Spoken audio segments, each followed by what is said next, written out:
Just hit got it. I believe we're good now, yeah.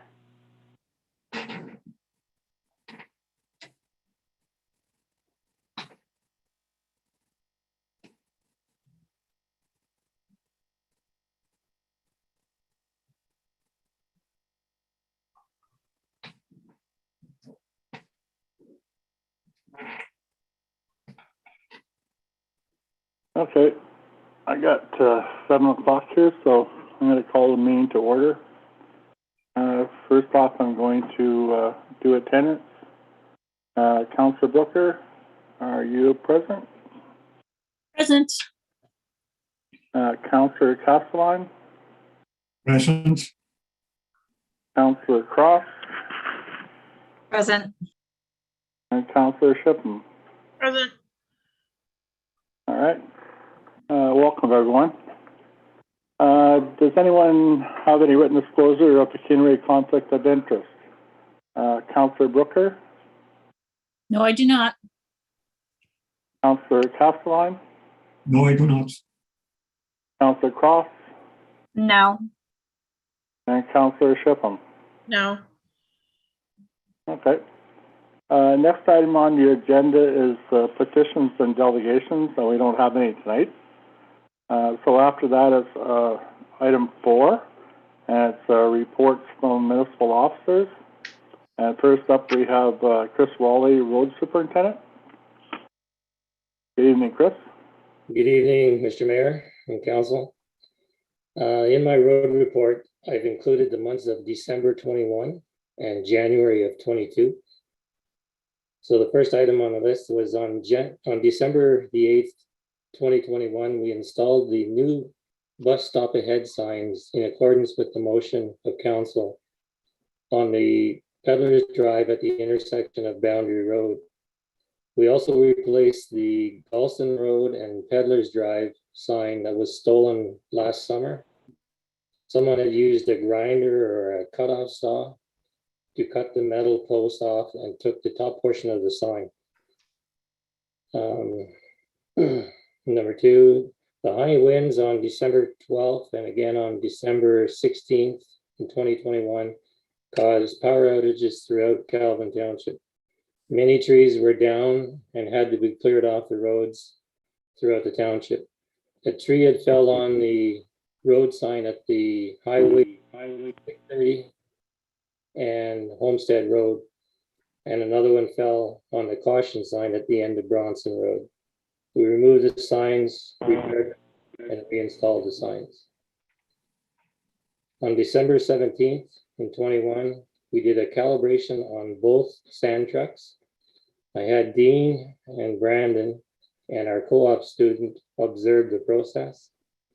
The application rate is 570 kilograms of sand per 2 lane kilometers down the center line.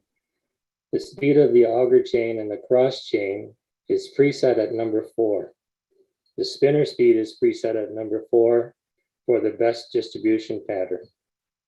The gate or the adjustable door is set to 3.5 inches on 7605, which is our older truck, and 2.5 inches on 7615, which is the newer one.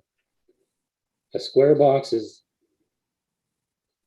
open box 70 centimeters by 70 centimeters by 20.4 centimeters high is laid on the ground under the sander, and the spinner is moved out of the way so that the sand can drop directly into the box.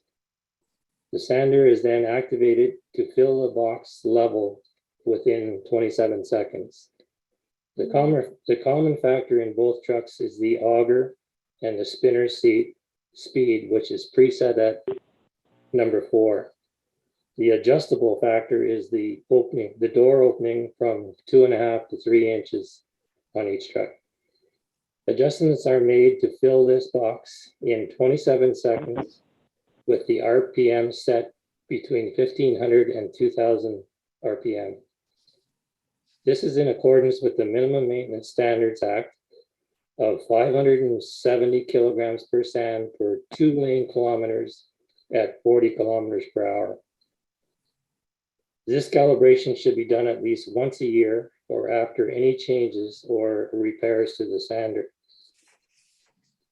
So the size of that box, 70 centimeters by 70 centimeters by 20.4 centimeters, works out to be 1/10 of 570 kilograms. So when you do the math, it takes 90 seconds to travel 1 kilometer at 40 kilometers per hour. And in 90 seconds, you put out 570 kilograms of sand.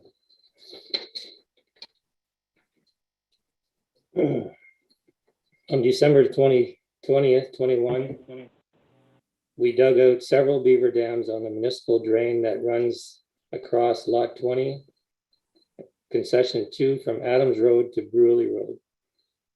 The local trapper was able to remove a few beavers from the road right of way prior to digging out the dams. This is normally a job for a track machine due to the wet, swampy lands. However, we were able to get in from each end with our rubber tired backhoe due to the snow, the cold weather, and the frozen ground. The water level was reduced significantly, which will help the low areas of Bruley Road during the spring breakup. The roadside brushing contractor was not able to get to Calvin until after Christmas and was only able to get 16 hours in before year end. The balance of the budget amount of $7,600 was brought forward to the 2022 budget, and the brushing was completed by January 24th, 2022. And he lost a few days also in there because of the extreme cold weather, 36 to 38 below. He had a couple of days of freezing rain, one being December 25th, 21, when it started, when it's that slippery out, we don't take any chances with the trucks. We installed 4 single tire chains on each truck, and if necessary, we put a tire chain on the front steering tire, usually on the driver's side. We also mix our winter sand with approximately 25% of A gravel that we keep stored inside the sand dome off to one side. The tire chains help break up the ice as the truck travels around the township, and the A gravel provides for better traction in the freezing rain. We had a co-op student from December 14th, 21 through till January 26th of 22. And John Van Hassel, who was our co-op student, is more than competent to assign almost any task to, and was a very big help to us. I would highly recommend him to any employer just on his work ethics alone.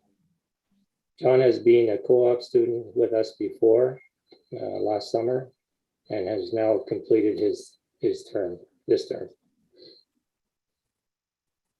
We cleaned up a large red pine tree on Peddler's Drive. The tree blew down during one of our windstorms onto the hydro line. And the hydro had cut the tree off the line, but left it along the side of the road. We hauled the branches away to the landfill and the logs to the landowner from where the tree fell. Some repairs that were done to the trucks were to replace the tailgate lock, the airline and connectors, a cab heater core and heater hoses. We did some welding on the plows, plow headlights, winter wiper blades, and changed a few hydraulic hoses. I had went through the Ontario Regulations 239.02, which is the minimum maintenance standards for municipal highways. The MMS is a guideline we follow in regards to how and when we address our roads. We treat most of our roads as class 4 roads. For example, once we become aware that there is 8 centimeters of snow accumulation, we have 16 hours to complete treatment of the roads or clearing snow. We are usually done this in less than 8 hours, unless there is a continuous snowfall in effect. The minimum maintenance standards also addresses icy roads and potholes, etc. As of December 31st, 2021, we had used approximately 1/2 of our winter sand, which is normal. We had some sand stored outside in which we used up as much as we could in the early part of the winter until it was freezing up on us. We have approximately 1/3 or 1,000 tons of sand left inside the sand dome to date. And this is about normal. However, I usually always start to get a bit nervous that we may run out near the mid-March sort of thing. We do have access to sand locally, and if we need it, we just need to be prepared to bring some in with our own trucks on short notice before load restrictions are put up on Highway 630. Residents on Homestead Road has requested permission to remove an old fence line, the stumps and the debris along the edge of Homestead Road, which is next to or on his property line. A letter of authorization was drafted allowing him to do the work, and he must work from his property and leave the edge of the road in an aesthetically pleasing manner. The new fence must be 1 foot on his property line or 33 feet from the center line of Homestead Road plus 1 foot on his property line. The new siding and especially the roof has made a big difference with the heat loss in the garage. We added 2 inches of foam insulation on the top of the existing tin roof, and then a polymer fusion welded membrane was laid on top of the foam. We used to have large chunks of ice hanging down over the 3 large bay doors and off the back side of the garage roof. The ice was very hazardous to equipment and to personnel. This year, so far, we have had none and very little heat loss through the roof. And that's all I have for the road report, and unless you have some questions for me. Excuse me. Did we probably did. Did we give a letter or something to John's school to say that he did really well? I did fill out an assessment for him Okay. to the high school. And I went to his school and I reviewed it with John, and he was quite pleased. Very good. Thank you. Okay, thank you.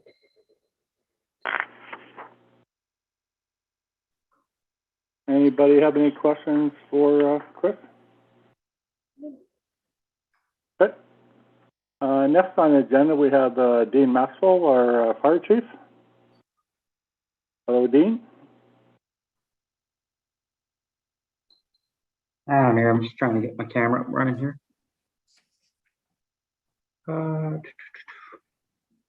Can you hear me? Yes. Yeah. For some reason I can't get my screen up. I don't know why it's doing that. I don't know.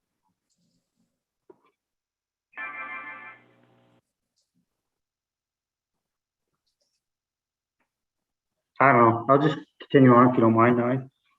No, go ahead, please. I can't get it.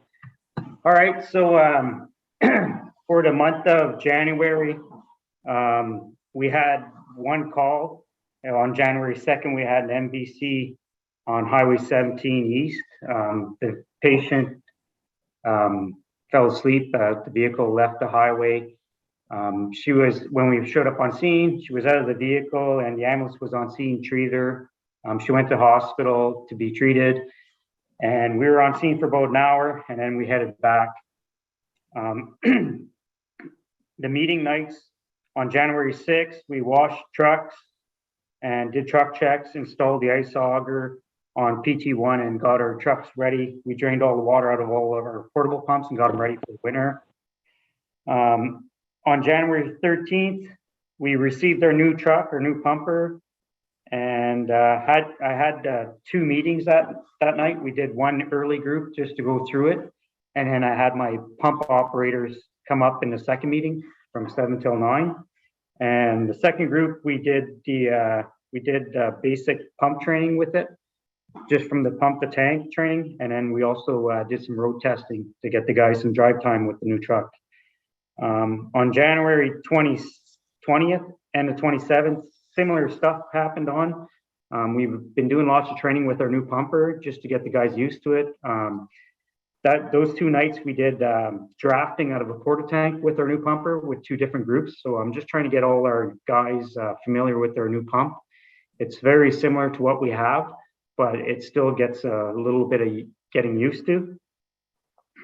On our fleet status report, so obviously on January 10th, we took ownership of our new pumper from Fort Garry. We did have some issues. It was left outside and we had a couple of valves that got froze and split. Luckily, we have a good mechanic, Daniel Gray, come up and troubleshot them, and we had the new parts ordered and changed.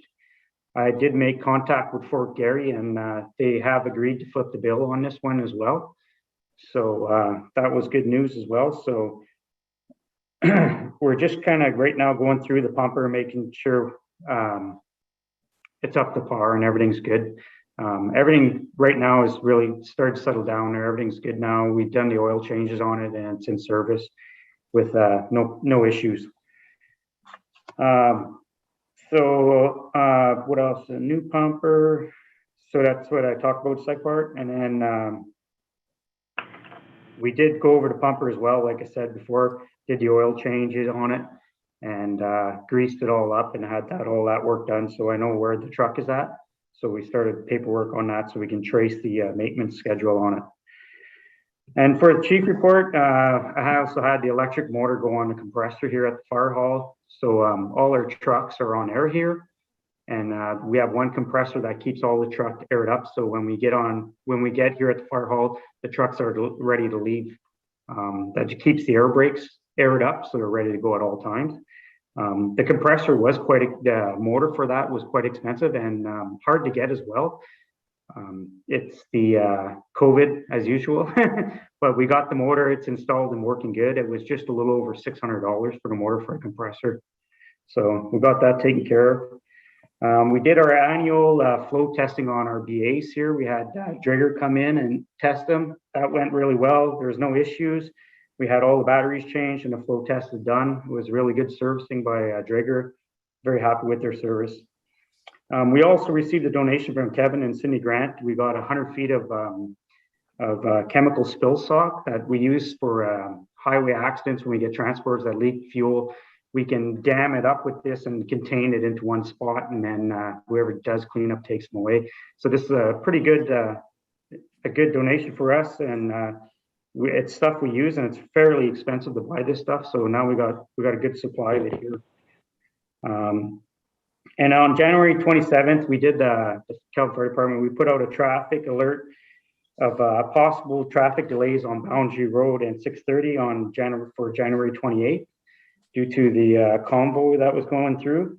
I just want to thank Cindy and Alicia for helping me out getting that done. And I also want to thank all the media groups that helped get that out there. And I also want to thank the Calgary residents. It went fairly well. I heard they were all nice in a row, and the residents, I heard some people were trying to park in the intersections and they told them they could park there. So that was good. It actually worked really well, getting the media, get it out there. And so that went really well. I was happy with that. And that's all I have for the month of January. If there's any questions? No questions. I want to thank the grants as well for that chemical spill socks. That was very gracious of them. Anyone have any questions of Dean? Okay, thank you very much, Dean. Thank you. Next item on the agenda is Jacob Grove, Landfill Recreation Manager. Hello, can you guys hear me okay? Yes, Yes. Jacob? Okay. So for recreation, I included a rink report in this one. The rink lights were turned on December 3rd, and then for a brief warm period had to be turned off in December just to protect the ice surface. The ice has remained in good condition throughout January, and there have been lots of people using it. There has been an issue with the women's outhouse, which caused us to close it until warmer weather when we can clean it safely. The community center has been booked 2 days a week through January until early February. And there have been no issues that have arose from those events. All the fire extinguishers and the emergency lights have received their annual inspection on February 3rd. All the extinguishers that need further testing have been sent out to do that, and the company has left loaners in their place. There is one emergency light in the community center that's going to need the battery replaced, and then one emergency light unit itself that's going to need to be replaced at fire hall. For the landfill, we've been having some issues with the compactor starting on cold days, and even again today we had issues with it on a mild day starting. We are looking into solutions to help prevent this in the future. And other than that, there have been no issues to report at the landfill. That's all I have for my report. Do you guys have any questions for me? I don't see anybody, so thank you very much, Jacob. All right, thank you.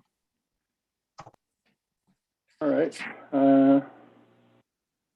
Next item on the agenda is Shane Conrad. It's a written report that was in our package, and it's a written report. It was it just stated there was no permits issued for the month and no fees collected. After that, we have item number 5, reports from committees, and we have none this evening. And then we have item number 6, which is action letters. So action, item A, okay, is to adopt the minutes of Tuesday, January 25th, 2022 meeting. And I'll need a mover and a seconder to go ahead with that. Councillor Brooker, can you move this resolution, please? Yes, I will. Thank you. And Councillor Cross, can you second this one, please? Yes, I can. Thank you. So we have this resolution moved by Councillor Brooker and seconded by Councillor Cross that the minutes of the regular meeting of council held on Tuesday, January 25th, 2022 be hereby adopted and signed as circulated. Any discussion? Councillor Brooker? No discussion. Councillor Castelline? I have nothing, thank you. Councillor Shipham? No discussion. Councillor Cross? No, there's nothing. Okay. Mayor So I'm gonna, hello? Hi, hello, Cindy. Can I just ask Alicia to put the correct date on the resolution, please?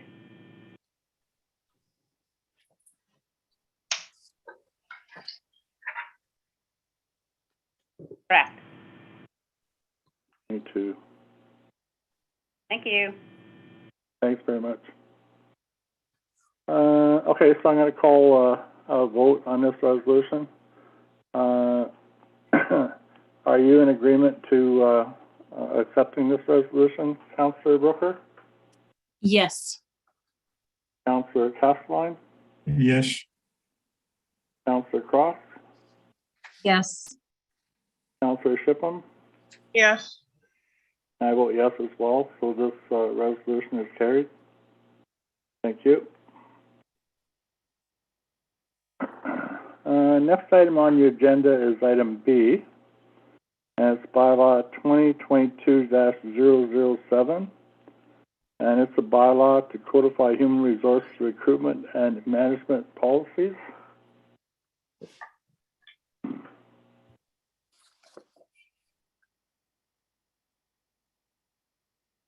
We had that in our council package for review. So I'm going to need a mover and a seconder for this one. Councillor Castelline, can you move this one, please? certainly. Thank you. And Councillor Shipham, can you second it? Yes. Thank you.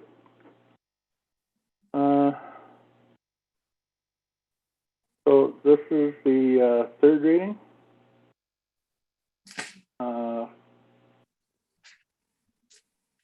So we have a move by Councillor Castleline and second by Councillor Shippen. As reported by Committee of the Whole, be read a third time, passing numbered 2022-007, and that the said bylaw be signed by the mayor and clerk, sealed with the seal of the corporation, and be engrossed in the bylaw book. Any discussion on this, Councillor Shippen? No discussion. Councillor Cross? No, nothing from before. Councillor Castleline? I have something to say about this, yes. When we read this bylaw, it says in Schedule A in attraction, the fourth paragraph, it states that council recognizes that human capital is the most valuable asset the municipality of Kelvin has. And in Schedule D, in development, in the preamble, it states again that officers and employees of the municipality of Kelvin are our most important asset. These statements have important implications. Staff cannot be the closing post in a budget. Staff must be protected from outside abuse. Staff also has an opinion that is just as valuable as the physical asset value. Also, Kelvin Township and council in this way must be prepared to defend staff when they are wronged. After all, Kelvin's resources are limited and staff cannot do everything all the time.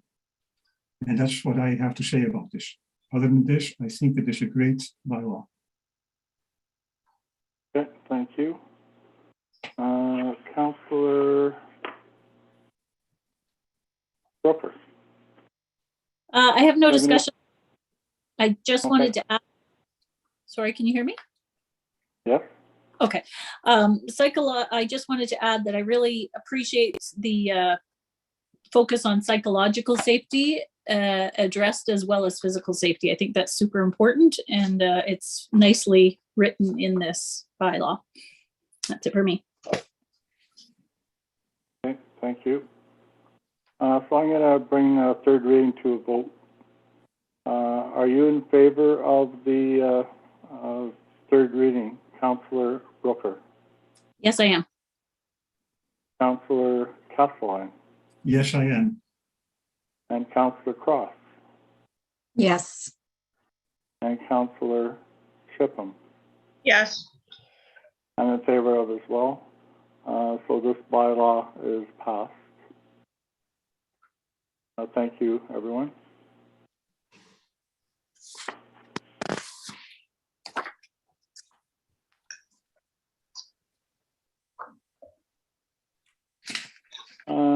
Next item on the agenda is item C. It's entitled Municipality of Kelvin Administration. And it's a review of council remuneration bylaw as required every 4 years, as for the discussion and directives to staff. Okay, so we had a resolution in our package. We're going to need a mover and a seconder for it as well. So, Councillor Castleline, can you move this one, please? Yes, I can. Thank you. And Councillor Shippen, can you second this one, please? Yes, I can. Okay, thank you. So we have this resolution moved by Councillor Castleline and seconded by Councillor Shippen.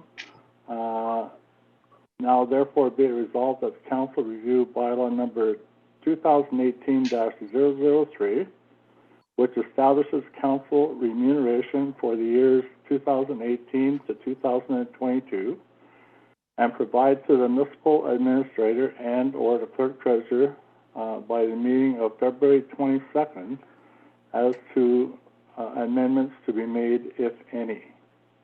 Any discussion on this? Councillor Shippen? Oh. I don't have anything right now. Okay.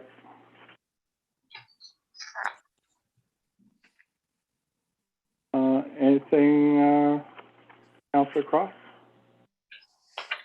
No, I'm fine with the status quo, the way it is. I'm not looking to change anything. I think we're fortunate right now in the position of where we are with being able to attend meetings with, for myself anyway, being able to schedule around my own work schedule to attend these things. So I wouldn't be looking for any extra recovery of loss of wages or anything like that. I'm not sure if anybody else feels the same, but I'm fine with the remuneration as it is. Okay. Councillor Castelline? The only thing I want to say about this is I suggest to only change the mileage allowance because the traveling has become really, really expensive with the raise of the gas prices and the insurances. And I think 55 or 56 cents a kilometer would be normal, and maybe a small increase in meal allowances. I don't think it happens that often that councillors claim meals or mileage, but it is something that is a direct expense from their pockets. Also, I would like to say that if a councillor is in his or her function for the money, it is in my opinion that they have the wrong motivation. In Kelvin, as a small community, one would be hard pressed to spend more than 8 hours per week on council business. So I think the current remuneration is more than adequate. All right, thank you. Councillor Brooker? I have no discussion. It's all sounds good to me. Okay.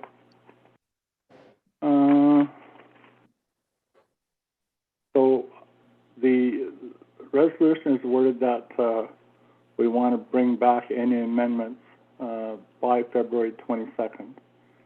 So Councillor Castelline is suggesting that meal allowance shall be raised a little bit, as well as mileage. Okay.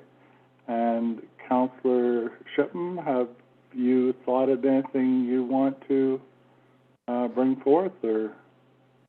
No, I think because we're a small community, we don't need to be having a salary, and the remuneration is fine the way it is. I do agree with Bart. That's something where Councillor Castelline that we should probably up the mileage and the meals only because the cost of everything has gone up.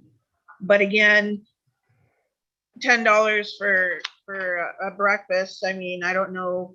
I haven't been to Timmy's and I don't know how long, so I have no idea what a coffee and a donut costs if that's what your breakfast is going to be. So you're going to be saving money at breakfast to go for lunch. So I'm wondering if it would just be better to, instead of doing breakfast, lunch, well, no, never mind.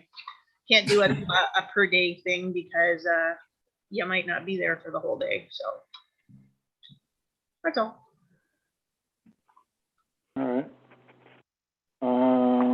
Okay, so I don't know how we're going to bring this back with amendments at the next meeting if we don't discuss it now.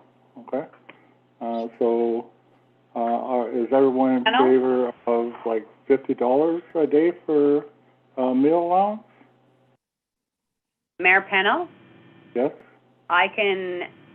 people can send the information to the clerk Okay. treasurer, and I can amalgamate it and bring it to the next meeting, and then there can be a discussion on specific points. Okay.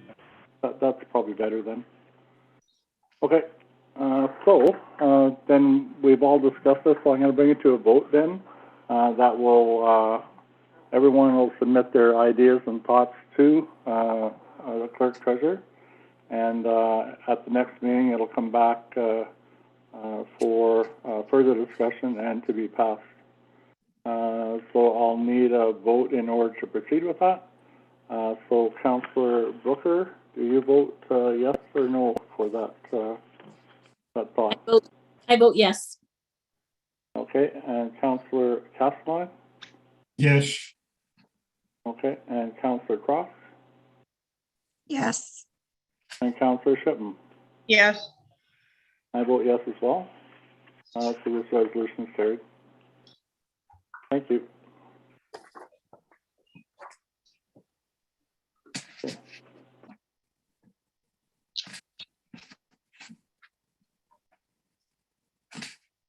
Next item on the agenda is bylaw 2022-009, and it's a property standards bylaw.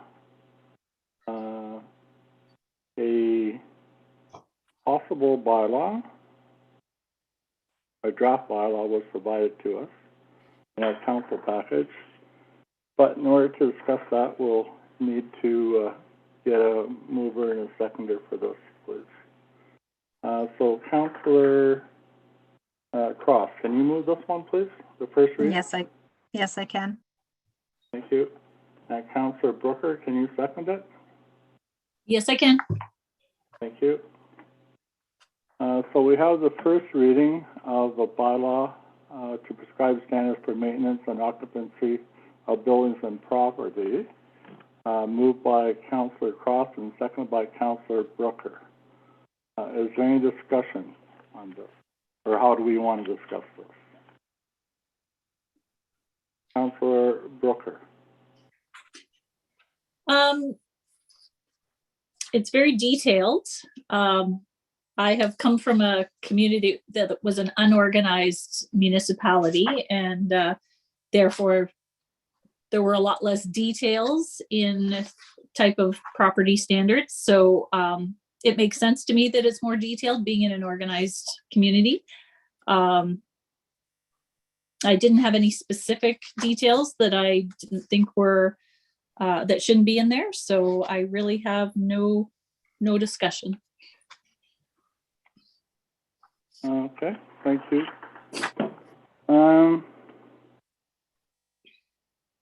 Okay, Councillor, what we got? Castellan. I noticed that this property standards bylaw draft has been very much slimmed down from the two examples that we were presented with in the past. But even so, I still think that it has not been slimmed down enough. There's a few things in there that I do personally have problems with. What I would like to see is more like quite a lot of these things are covered in the building code or in the Landlord and Tenant Act. What I would like to see is more or less a bylaw, a property standard bylaw that is more oriented towards the safety from service providers. For example, if somebody's yard is cluttered with vehicles or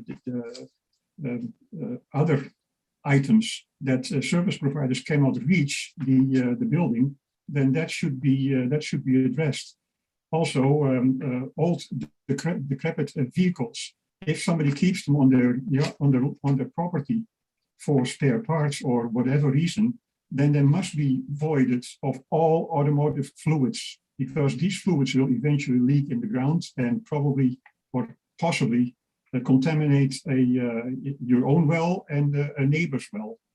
So I still have a little bit of a problem with the complexity of this bylaw. I'm not really a proponent of property standards in a small community like this. So that's my 2 cents worth. Okay. Councillor Cross? I'm actually in an agreement with Councillor Castellan. I mean, it definitely reads much smoother, and the bringing the two together with the wording is much easier to read. I was hoping that there'd be a lot less of the building code and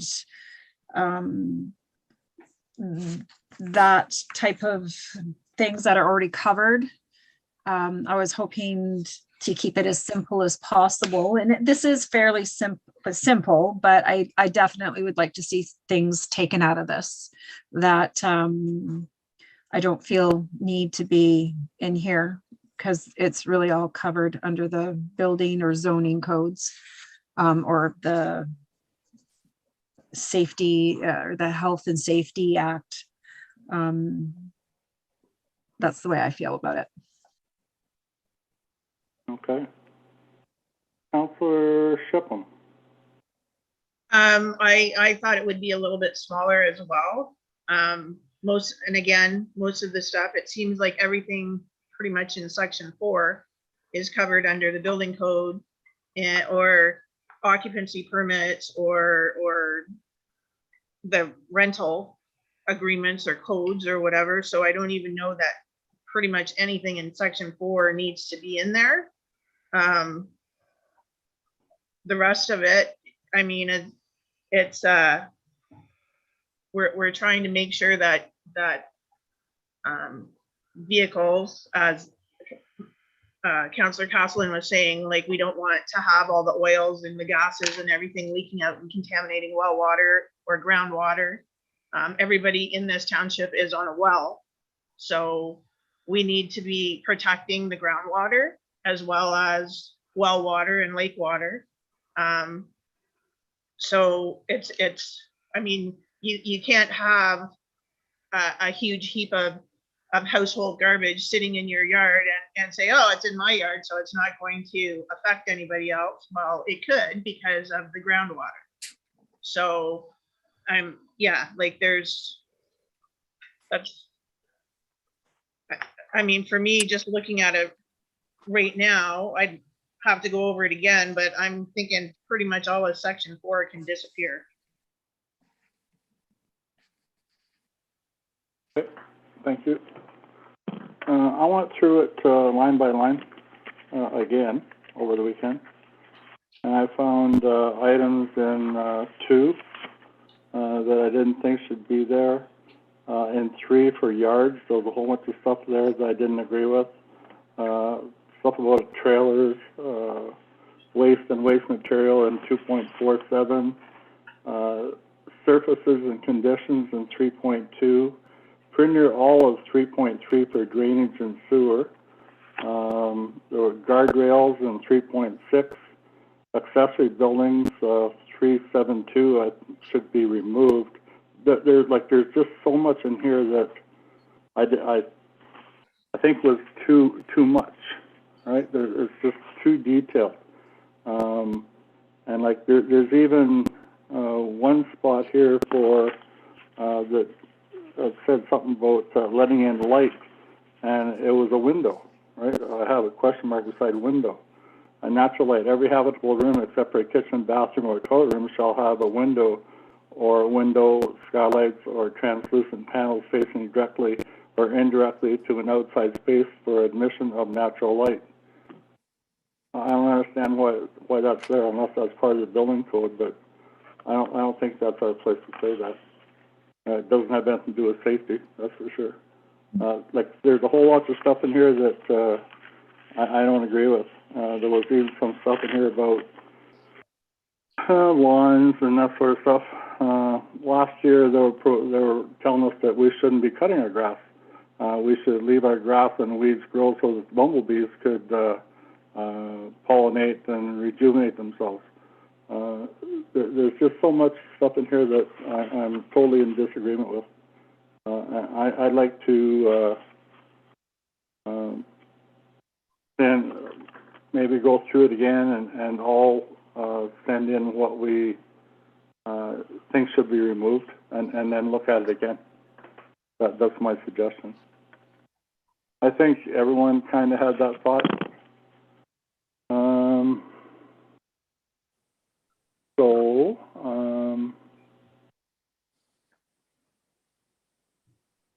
I guess, so the decision will be, do we want to bring this back? We've discussed it, so if we bring it back at a future meeting after we've had a chance to look at this specific bylaw, not 2 or 3, not one for Calvin and Pathfinder Cameron and Chisholm, and just concentrate on this one here and adjust or remove parts from this one. Would you be in agreement to do that? Or if that's a way to move forward, Councillor Brooker? If not, please disagree and let's discuss it further. No, I'm in agreement to look at it piece by piece. I think I'm coming from, I've lived in a gated community in the United States where every single thing is regulated and looked at. And I've lived in unorganized townships where you can do whatever you want. So in my mind, this was kind of a middle ground, although very, very, very detailed. So I'm very willing to look at it and individually, each piece by piece, and go through it again. Okay. Councillor Castelline? Yes, I would certainly like to postpone it to a later date. I was also wondering if it is possible for the public to submit their comments on the website, possibly. Yeah. Constructive criticism, right? Well, of course, yeah, it must always be constructive. We cannot just say, well, just one comment, just abolish it, is not sufficient. It has to have some structure in there. Or some reasoning behind it, right? Yes. Okay, thank you. Councillor Cross I'm in agreement. and Councillor Shipham? We've been playing with this since the 28th of September. We should either decide we're gonna do this or put it away for good, because we can't seem to agree or disagree or come up with anything that we want to see, except for the fact that we want it to be a safety. So maybe we should not even be calling it a property standard. Maybe we should totally change the name and move on to something else. Councillor Cross had suggested that at a previous meeting where we would look at safety type bylaw to prevent injury to people. But so it sounds like you're not in agreement to bringing it back again, or? Well, I'll go with whatever everybody wants to do, but it seems like we don't seem to be getting anywhere with it. I mean, like I say, we've been playing with it since September, so. True, we have new councillors though, right? Mayor Pennell, Yes, can I make a suggestion? yes, Again, this is, we're doing the first reading, so council is allowed to make changes to the bylaw as they see fit. So I would suggest that we go through with the voting for the first reading, but before we do that, council just agrees, or we agree on the fact that any changes that people would like to make, so specific clauses that council would like to see removed or added to, and we need specifics. In order to move this forward, you need to be specific. Remove item 3.2.7 or whatever it is that you're wanting to do, or add this statement or something along the lines of this statement to this particular clause, that type of thing. If each council member submits that information to the clerk treasurer before the 16th of February, then the clerk treasurer can amend the current bylaw and bring it back to the next council meeting, and a second reading can be done and discussion could ensue in that regard. okay, let's do that then. Is everybody in agreement to that? Yes. I see everybody nodding their heads. Okay. So let's bring it back, make our suggestions, specific changes or additions and deletions to the clerk by the, what date?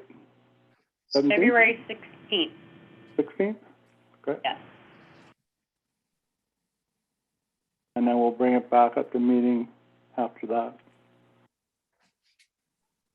Okay, so this reading here, so we've had discussion on this and we've given direction, so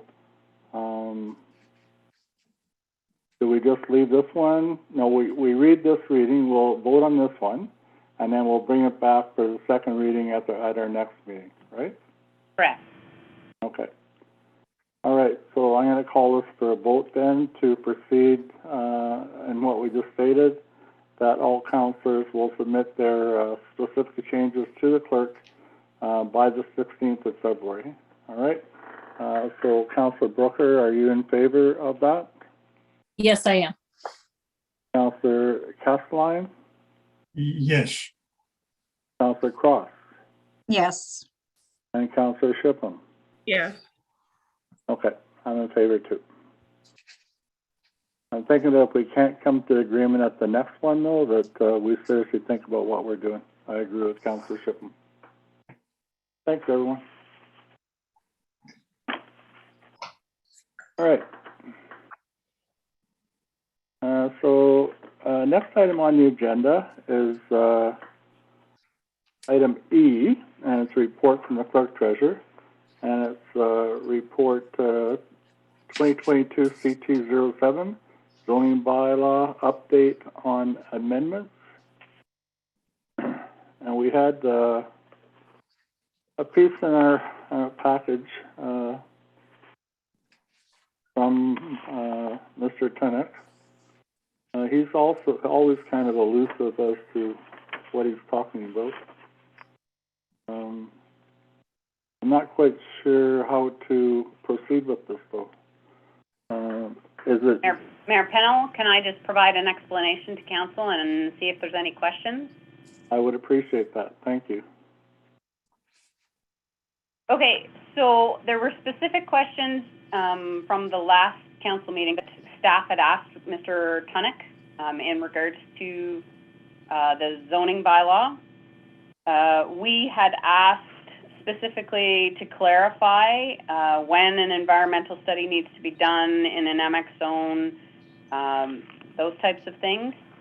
After a discussion that myself, the CAO clerk treasurer of Papineau Cameron, and our CBO met with Mr. Tunnock the day after our last council meeting, actually, and he agreed that he will clarify exactly where in which acts it states, because it states in specific acts what studies are needed to be done. And so in order to make it clearer for both staff and the public to know which studies need to be done and when, for instance, if there's already a whole bunch of houses in a particular MX zone area, then really and truly studies don't need to be done because it's already populated. So he's going to clarify it further, state specifically where the clauses need to be, or sorry, the clauses are that state which studies need to be done and in particular circumstances when they need to be done and when they don't need to be done. So that was the first question, and he agrees to clarify that. The second question was we requested that further clarification be added to the zoning bylaw in terms of LSR zones, so that anyone who purchases property or decides to build a home on in a LSR zone, then it's clear to them that if they're on a seasonal road, they need to enter into a road agreement for maintenance on the road.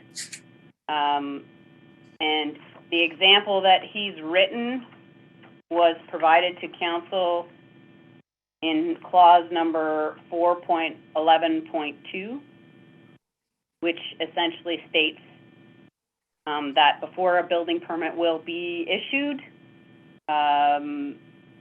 it has to be clarified whether or not if the municipality is maintaining the road, then that's fine. Or if it's a seasonally maintained road, then it's clear to people, they're aware of the fact that a road maintenance agreement needs to be entered into before the building permit can be issued. That's what that clause indicates. Okay. And then a third question was asked by staff for further clarification in regards to nutrient units. Some of the information, especially when it pertains to agricultural use, it was ambiguous and a little bit unrealistic. The response back from Mr. Tunnock was still a little bit wide in regards to how many nutrient units the amount of property that somebody would need to have in order to have one nutrient unit would seem, it's not excessive, but it doesn't accommodate for people who say want to have 5 chickens for their own personal use, or something along those lines, because one nutrient unit is, I'd have to check the chart, excuse me, but it's not 5 chickens, it's 200 chickens or something along those lines. So yes, you need a certain amount of acreage in order to have that quantity, but there are people within our community who don't want that many. They just want a few chickens or hens or roosters or pigs or whatever it is that they want for their own personal use.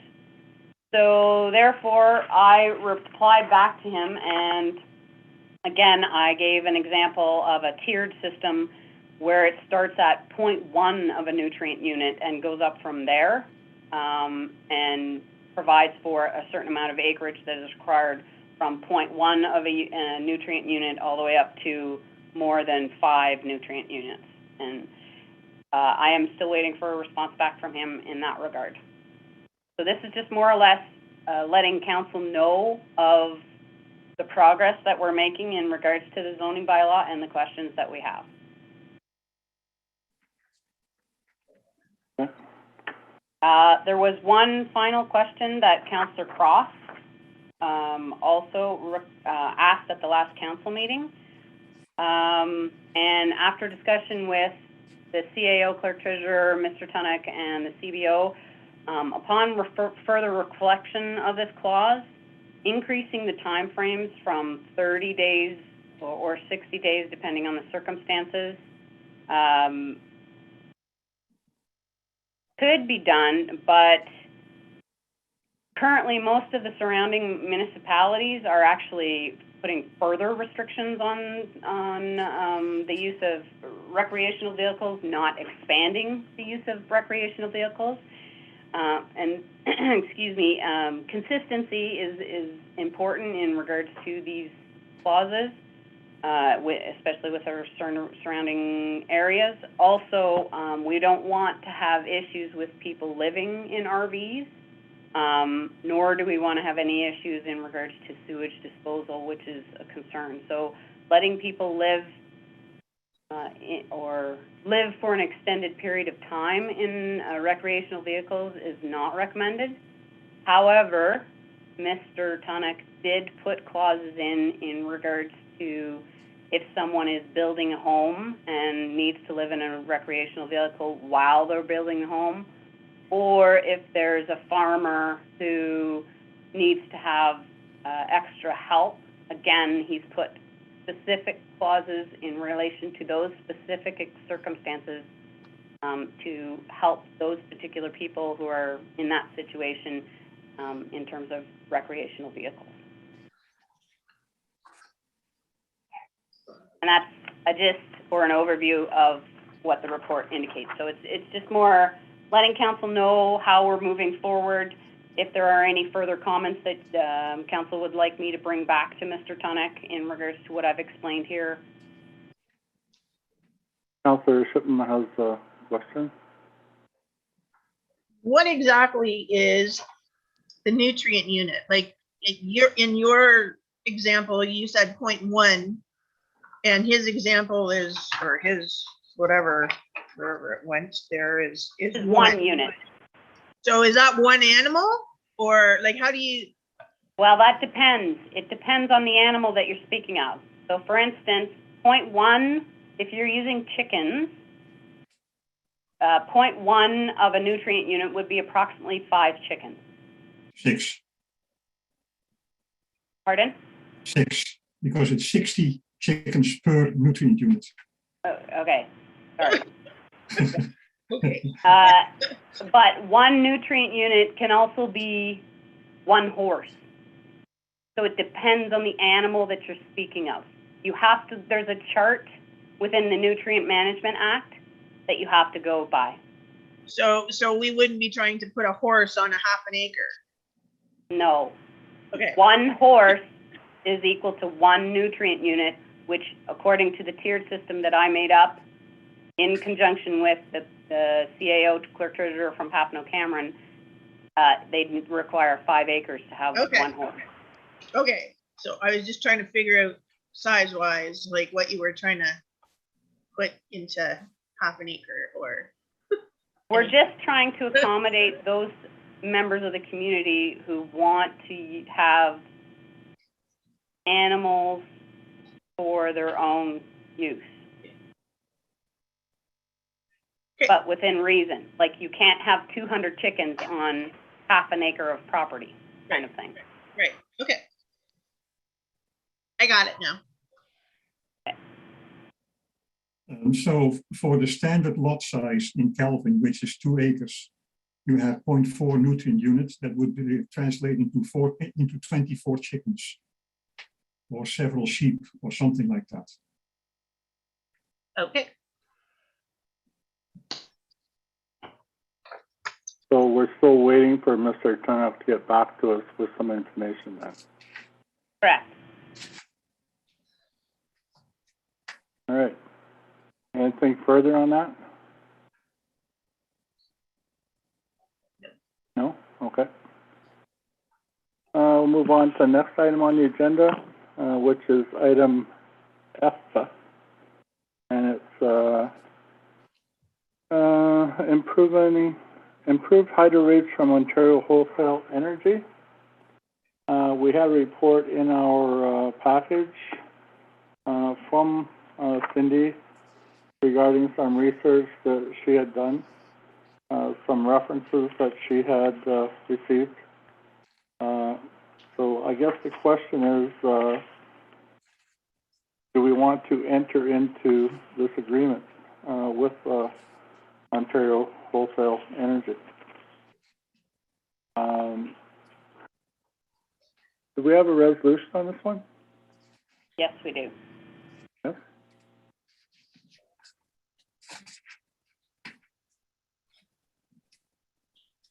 We should. I believe there is.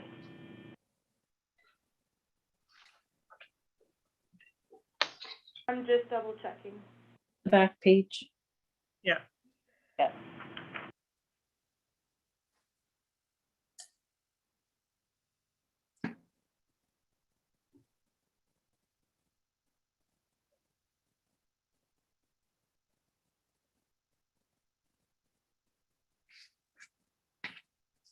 It's called F-Ontario Wholesale Energy, Alicia. There we go. Sorry. So, before we get into a discussion on this, I'll need a mover and a seconder. So, Councillor Brooker, can you move this one, please? Yes, I will. And Councillor Castling, can you second it, please? Yes, I can. Thank you. So we have this resolution moved by Councillor Brooker, seconded by Councillor Castling, that Council would like to move forward with entering into contact with Ontario Wholesale Energy for supply of electricity for the municipality of Kelvin. I'm going to open that up for discussion. Councillor Castling? I was wondering about cancellation fees, but I was just reading the clause about that, and apparently there is no cancellation fee if you want to cancel after the second billing. So, look, I don't think there's much risk attached to entering into an agreement. Councillor Cross? I kind of read that different. I know that when she presented, she said that there would be no cancellation fees or no, but in the contract, it does say that there would be cancellation fees, and it gives a list of things that you could use for not being charged the cancellation fee. I think would also something to take into consideration if we have an issue, we still have to deal with hydro. That you don't just call them, you still have to go through the hydro company. I'm not really in favor of this program, especially, I mean, it's only for hydro. We couldn't do anything for the natural gas because we don't get natural gas.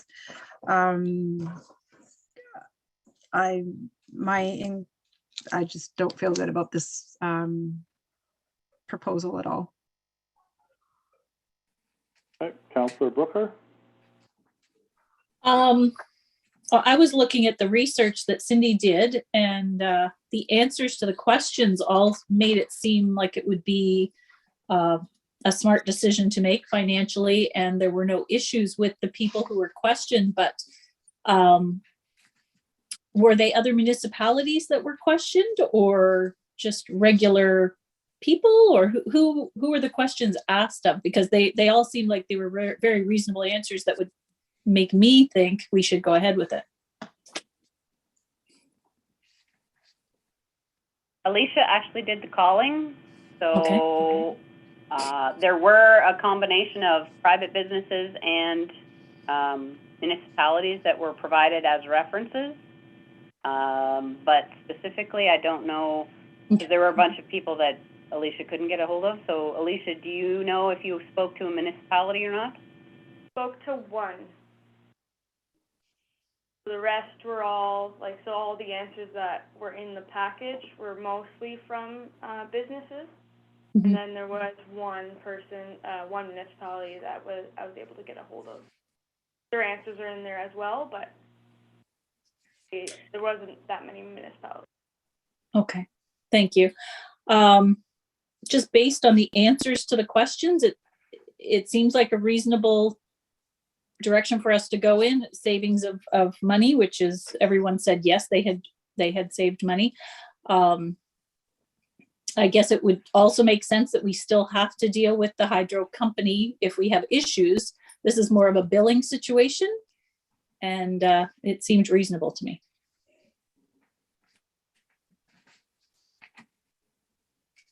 Councillor Shipham? It seemed reasonable to me as well, and the cancellation fee is, if you don't give them 90 days written notice, they can charge you a cancellation fee. So, I mean, if we wanted to cancel and we gave it to them in writing in 90 days, we would be done. I don't see the point in buying their HOEP Plus program, because then you're locked into how much the price is going to be for this long. So I don't know that that's a option. But I don't really see a downside for saving money if it's only, give them 90 days notice and we're out of the program. Okay. All right, everybody's had a chance to talk on that one. When I first moved out here 25 years ago or whatever it was, there was a company went door to door looking to sign up people to go with this new energy company that was going to save us all this money, and we still dealt with hydro, and we didn't have to worry about the service, because the service would be the same. And then we got locked in and we couldn't get out of it. And it took an act of government to get that out of being locked in. And it wasn't a great experience for me. But I'm going to bring this resolution to a vote. Everyone's had a chance to talk on it, and we'll see how we move forward. So the question is, will we move forward with entering into the agreement with Ontario Wholesale Energy for supply of electricity to the municipality of Calvin? So, Councillor Brooker, do you vote yes or no? I vote yes. Okay. And Councillor Castelline, do you vote yes or no? I vote yes as well. Okay. And Councillor Cross, do you vote yes or no? I vote no. And Councillor Shipham, do you vote yes or no? Yes. I vote no as well, just because I don't think it's the right thing to do. But democracy wins 3-2, so we will move ahead with this contract. So thank you very much.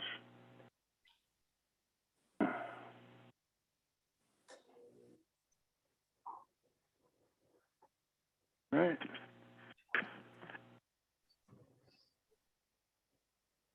Next item on the agenda is item G. It's the use of herbicides and pesticides on municipal property bylaw.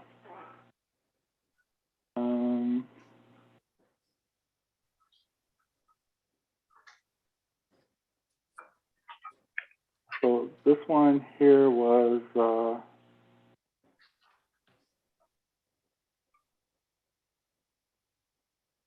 I can read it and then we can discuss it further. Okay. So it's a bylaw to provide for the use of herbicides and pesticides on municipal property. And whereas Section 2 of the Municipal Act 2001, SO 2001, Chapter 25 as amended provides that municipalities are created to be responsible and accountable governments for matters within their jurisdiction and are given powers and duties by statute for purposes which include fostering the current and future environmental well-being of the municipality. And whereas Council has determined that the proposed regulation of herbicide and pesticide use on this property by bylaw will enhance and will not conflict with the Ontario Cosmetic Pesticide Ban Act, now therefore be enacted as a bylaw of this corporation as follows. There will be no use of herbicides or pesticides on municipal property within limited exceptions, i.e. Hydro 1. Permission must be obtained from the municipality before use of these limited exceptions. And 2, staff should refer any complaints regarding the use of herbicides and pesticides to the Ministry of the Environment Public Information Center at 1-800-565-4923 or 416-325-4000 pertaining to the province of Ontario's Cosmetic Pesticide Ban Act. Okay, so I need a mover and a seconder for this. Councillor Cross, can you move this one, please? Yes, I can. And Councillor Shippen, can you second it, please? Yes. Okay. So we have this first reading of this bylaw, moved by Councillor Cross, seconded by Councillor Shippen, and it's a bylaw provided for the use of herbicides and pesticides on municipal property. Any discussion? Councillor Brooker. No, I have no discussion. I think it's good. Right. Councillor Castelline? No, it's more or less what we decided in the last meeting, so I have no further discussion on this. Okay, thank you. Councillor Cross? The same. There's no discussion. Councillor Shippen? No discussion. Okay, thank you. So I'm going to bring the first reading to a vote. Councillor Brooker, are you in favor of passing this reading? Yes or no? Yes, I am. Councillor Castelline? Yes. Councillor Cross? Yes. and Counselor Shippen. Yes. Okay, thank you all.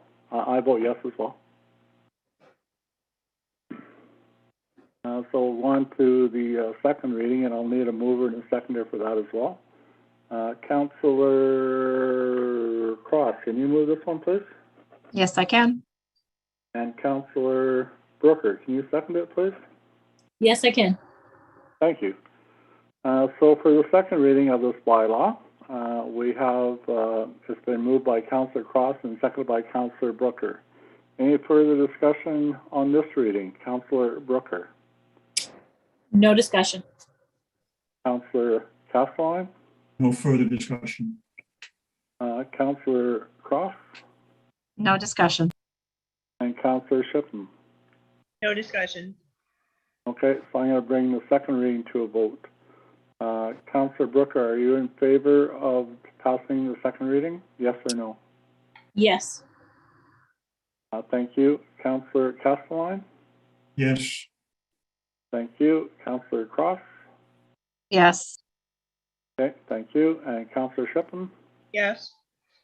I vote yes as well, so the second reading is also carried. Thank you, everyone. We'll bring back the third reading at next meeting. Thank you. Next item on the agenda is item H, and it's bylaw number 2022-011. It's a budget policy bylaw, and we kind of had a little bit of a discussion at our last meeting about some of this. Okay. Anyway, so I'm going to need a mover and a seconder for this bylaw as well. Councillor Castelline, can you move this one? Yes, I can. And Councillor Shippen, can you second it? Yes, I can. Okay. So, first reading of this bylaw to adopt a policy regarding the passing of the annual budget for the municipality of Calvin. First reading is moved by Councillor Castelline and seconded by Councillor Shippen. So I'm going to read it just so everyone's aware of it. So this is bylaw 2021-011, and it's a bylaw to adopt a policy regarding the passing of the annual budget for the municipality of Calvin. Whereas per section 291 of Municipal Act 2001, SO 2001, Chapter 25, a municipality shall, in the year or the immediately preceding year, prepare and adopt a budget including estimates of all sums required during the year for the purpose of the municipality. And whereas section 290, 1.1, for a year immediately following a year in which a regular election is held, a budget may only be adopted in the year to which the budget applies, meaning that during an election year, the budget cannot be passed for the subsequent year. And whereas the Council of the Municipality of Calvin deems it advisable to adopt a policy under responsible and flexible government regarding the passing of the annual budget. Now therefore, the Council of the Corporation of the Municipality of Calvin hereby enacts as follows: that the policy regarding passing the annual budget be hereby attached as Schedule A, and that this bylaw shall come into full force and effect immediately upon the final passing of the same. So we have the first reading, moved by Councillor Castelline and seconded by Councillor Shippen. Any discussion on this one? Councillor Brooker? No, I don't really have anything to say about this. Makes sense to me. Okay. Mhm. All right, thank you. Councillor Castelline? Should this not be bylaw 2022-011? Yep, should be. Good eye.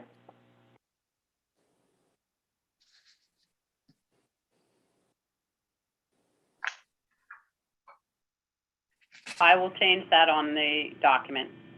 Okay, thank you. And Good other catch, other than that, other than that, because we are changing now, because this year's budget is probably going to be passed in, well, we hope in late May, early June. That would give the staff little time to prepare a budget for next year, even though it's going to be passed by new council. Should we, for the first year, allow a little bit more time? Just a loose thought. like January? Yeah, at least, well, January or maybe even February. Because there's going to be the election is going to be there, and two budgets in a very short succession. So it may be a lot of work. Plus, we may have, I hope, a new clerk treasurer that needs to be brought up to speed. So I would hope that we can somewhat in there mention that for the first year that this bylaw is enacted, that we allow a little bit more lead time in 2023. Mm-hmm. I think this is kind of, my thought on reading through this was for not us, but our next council, right? If that's Yes. not us, but Mayor I think Pennell, that can I might- make a suggestion? absolutely.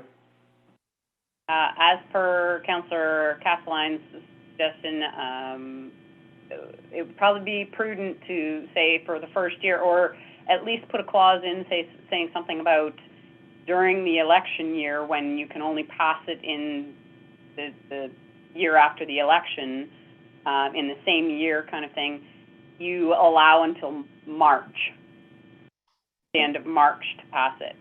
There's still a limitation on it, so it's still not going to go until July or something like that. But it, as Councillor Castellan has indicated, it gives a little bit more time to pass the budget. Instead of January, you mean? Yes. Yes, instead of January. I think that would fill it. Okay. All right. Councillor Cross? I'm in agreement. Okay, and Councillor Shippen? I'm in agreement as well. I think it should be passed like the first meeting in March, not drag it out till the end of March either. I think it should just be the first council meeting in March that it should be done by. But I have a question. In the section 4, operating budget preparation, and then if you go into the budget assumptions, and the second bullet point, the drinking water financial plan, what is that? That should have been removed, sorry. Okay. All right. And this, I thought it might have something to do with the well. Well, I was like, we don't have a, yeah. So. But other than that, I was fine with it. so we have to add that March in here. First meeting in March, for the year immediately following an election year. Yes, so council could do the first reading tonight, Okay. pass the Okay. first reading, and then I'll bring the amended bylaw to the next council meeting, including the clause. All right, thank you. Okay, so I'm going to call for the vote on the first reading. Councillor Brooker, do you vote to proceed with the first reading? Yes, I do. Councillor Castelline Yes, I do. and Councillor Cross Yes. and Councillor Shippen? Yes. Okay, so we're gonna add that clause, and we're gonna take out that line about the drinking water, all right? I agree, I vote yes as well. Thank you. Okay. Next item on the agenda is item I, and it's a report to council, a recommendation for, where are we here? Property taxes in arrears of 2 years and over for tax collection.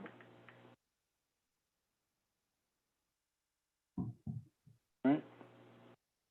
So basically, it's saying that that letters be issued early in 2022 to all property owners who are over 2 years in arrears on their property taxes as of February the 1st, 2022, allowing them 90 days to pay up their outstanding property taxes in full, or contact the clerk treasurer within 90 days to make written signed arrangement to pay all outstanding taxes, plus and including any new taxes calculated as owing, within 36 months from the date of the written and signed agreement, or if payment has not been received or written and signed payment arrangements have not been made within 90 days and or payments have been agreed upon have lapsed since previously made, the clerk treasurer is hereby authorized to then proceed with registering a tax arrears certificate against the property, which would initiate tax sale proceedings. Okay? Mayor Pennell, there is a motion for this. Yeah. So I'll need a mover and a seconder to proceed with this resolution. So Councillor Shipman, can you move this one, please? Yes, I can. And Councillor Cross, can you second it, please? Yes, I can. Okay, thank you. So we have this resolution moved by Councillor Shipman and seconded by Councillor Cross, that letters be issued early in 2022 to all property owners who are over 2 years in arrear on their property taxes as of February the 1st, 2022, allowing them 90 days to pay up their outstanding property taxes in full, or contact the clerk treasurer within 90 days to make written signed arrangements to pay all outstanding taxes, plus including any new taxes calculated as owing, within 36 months from the date of the written and signed agreement, or if payment has not been received and or written and signed payment arrangements have not been made within the 90 days and or payments have been agreed upon and not have lapsed since previously made, the clerk treasurer is hereby authorized to then proceed with registering a tax arrears certificate against the property, which would initiate tax sale proceedings. Open for discussion. Councillor Castellan. So somebody would actually have 5 years to pay their tax arrears?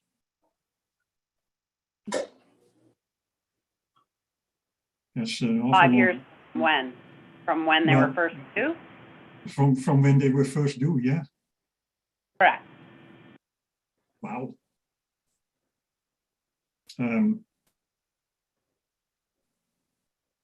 Council can change the allotted time frame, the 36 months, to something else if they wish, but we also have to take into consideration that some people owe quite a bit of money. Yeah. Wow.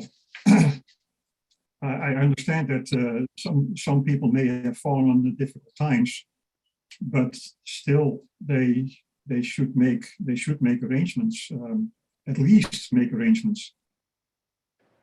Okay, no, that answered my question. Yeah. Okay. Councillor Brooker, any comments? I was kind of surprised to see how much is owing and how many people are included in there. And understandably, that money could be used to run the municipality. So I definitely agree that we should be, that letters should be sent. I've lived in 2 other municipalities where if your taxes were in arrears for 1 year, after 6 months, their names would be put on the website of the municipality. So kind of as a encouragement for them to pay it off before they were publicly embarrassed, I suppose. I don't know if that's a good idea, but it might make people want to pay what they owe. It's not, it makes sense to me that if you owe it, you should pay it. That's all I have to say.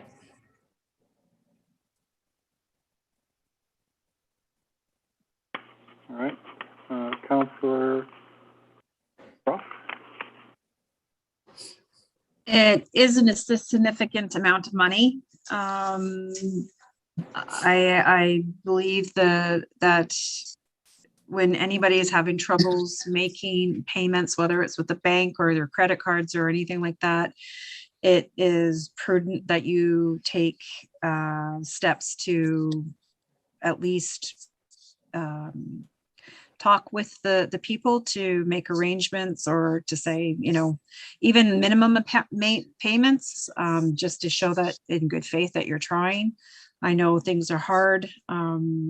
It's not something anybody wants to do with, any of this. I am a little worried about the 36 months though. I understand what for the bigger amounts, maybe give more lead time, but the smaller amounts, I don't know, 36 months seems to be a little bit long. That's all I really have to say. Councillor Shipham? I agree with Councillor Cross. I think that the 36 months for some of the smaller amounts is a little excessive. I don't know if it would be prudent to, on a case by case,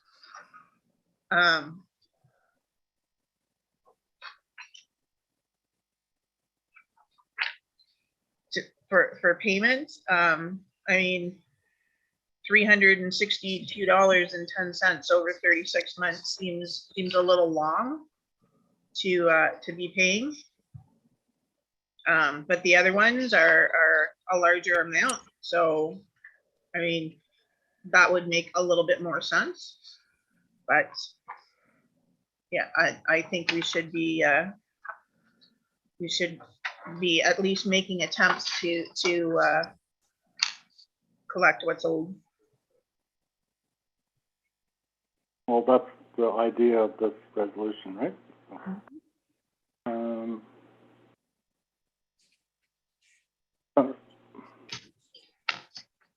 There's a lot of people having difficult times right now for one reason or another. COVID didn't help for sure. The economy is not as well off as it was 2 or 3 years ago. Some people have fallen upon rough times. I don't think, personally, I don't think now's the time to make a change to what we have been doing. People were made aware of, last year, the similar letters went out, okay, so people knew what was expected of them. I don't know if we can change it in midstream. I don't think it's right that we give somebody who owes $362 one set of standards and somebody who owes $10,000 a different set of rules. I think it has to be the same for everyone. Anyway, I'm just saying I'm not in agreement of changing anything. I think we should proceed as we have in the past. Usually people are able to come through in the end and do what they need to do to get the taxes paid. There haven't been a lot of tax sales in the municipality, my knowledge anyway. Yes, and yes. Can I just clarify? Sorry, I Yes. just want to make sure that everybody's aware. In 2020 and 2021, no notices were sent out due to COVID-19. Okay. Is that how we got to be this far in the hole then? It didn't help, but a lot of the issues were there before COVID. as well. Like I'm looking here at 10,000, 5,000, 22,000, 5,000, 4,000, 8,000. There's only a couple that, you know, that are, like there's one there at 26 and there's one that are 10, 20, and 122. The rest are significantly under that. Anyway, I still feel the same way. I don't think we changed the rules in the extreme, but that'll be up to council to determine that. Anyway, okay, so any further discussion on this item? Anyone? Okay. So the resolution is that letters be sent out with these guidelines in it, okay? So if you're in agreement to what is in front of us, you will vote yes. If you're not, then you'll vote no. So Councillor Brooker, how do you vote on this resolution? I vote yes. Councillor Castelline, how do you vote? I vote yes as well. Councillor Cross, Yes. Councillor Shipman. Yes. Okay, I vote yes as well. Thank you, everyone. Can I ask one more question of Cindy? Absolutely. But even those arrears and that people start making arrangements for payments, the 1.5 penalty per month still applies, doesn't it? Yes, on the outstanding amount. Yes, it does. Okay, so it only gets worse. Fortunately, yes. Okay, people must be made aware of that. Very, very, Money and don't pay it, it gets worse. Right? yeah. All right. Thank you, everyone. Next item on the agenda is item J, and it's bylaw 2022-012, and it's a landfill site agreement with Algonquin Provincial Park at Chios, and it's a 3-year plus 3-month renewal. So for the first reading, I need a mover and a seconder. So Councillor Castelline, can you move this one, please? Yes, I can. And Councillor Brooker, can you second it, please? Yes, I can. All right. So this there's an agreement with the Chios site. So it's a bylaw to enter an agreement with the Corporation of Mr. Calvin and the Algonquin Provincial Park access. So any discussion on this, Councillor Brooker? Because I've never seen this before, is this a typical amount?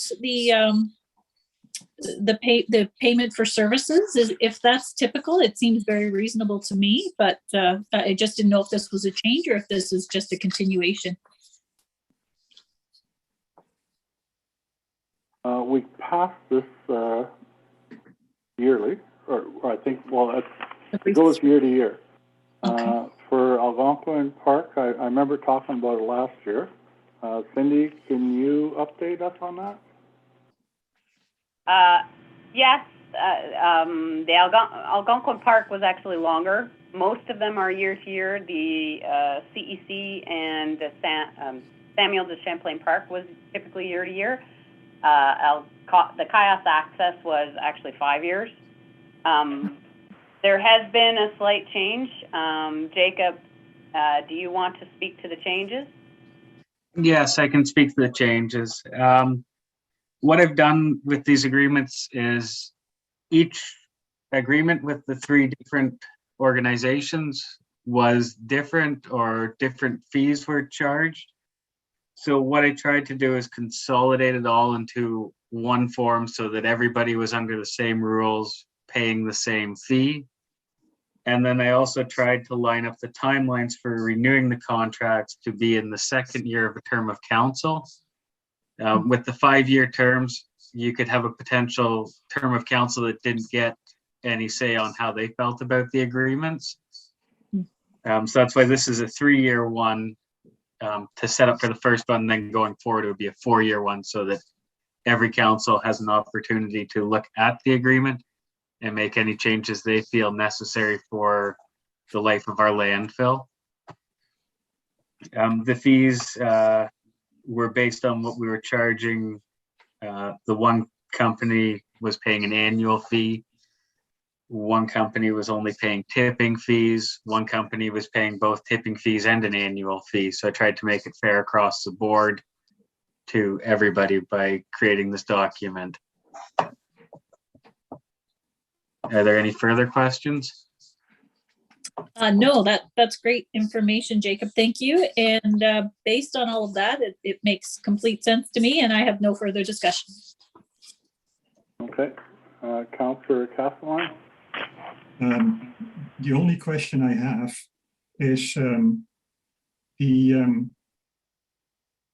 Ecology Center. They must be on really hard time at the moment with the COVID. Is there any possibility that Kelvin would think of maybe helping them with the fees for the first year? I know it's I money. know we did that last year, but I know I it's don't money. know It's money. if they've made any But, requests or not. If I may answer this, Mayor Pennell. Yes, please. Last year, when the Ecology Center sent us a letter asking for some help, in the letter we responded back to them. We told them there would be a 1 year where we waived the annual fee, and it was up to them to contact us if they needed further assistance in the coming year so that council could amend that in the agreements going forward. These agreements were sent out to them in early December so that they could review them, plan for their financial year on it, and come back to us as well if they had any questions. I did try to reach out to them again in early February, and I haven't had any response for them. So at this time, I'm assuming they're okay with the agreements as they're written. There's no one's commented saying that there was any disagreement with them. thank you. Does that answer your question, Councillor Castellan? Yes, it does. Okay, thank you. Councillor Cross? No, they're fine to me. Okay, and Councillor Shipman? No discussion. Okay, so I'm going to call for a vote on the first reading. Councillor Brooker, do you vote to proceed or not with this agreement? Yes or no? Yes. Councillor Castellan? Yes. Councillor Cross? Yes. And Councillor Shipham? Yes. Okay, thank you. Move on to the second reading, please. I just need your vote. Oh, yes, sorry.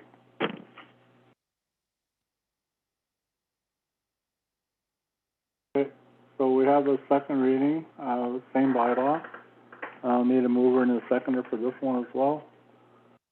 So Councillor Castellan, can you move this one, please? Yes, I can. And Councillor Shipman, can you second it, please? Yes, I can. All right. So this is the second reading of the bylaw for the Algonquin Park access area. Any further discussion on this, Councillor Brooker? No discussion. Councillor Castellan? No discussion.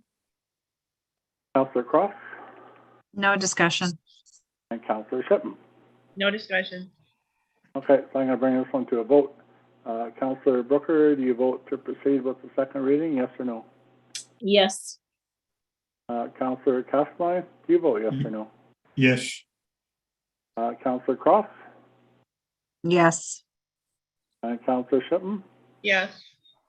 I vote yes as well. Thank you. So the second reading is carried.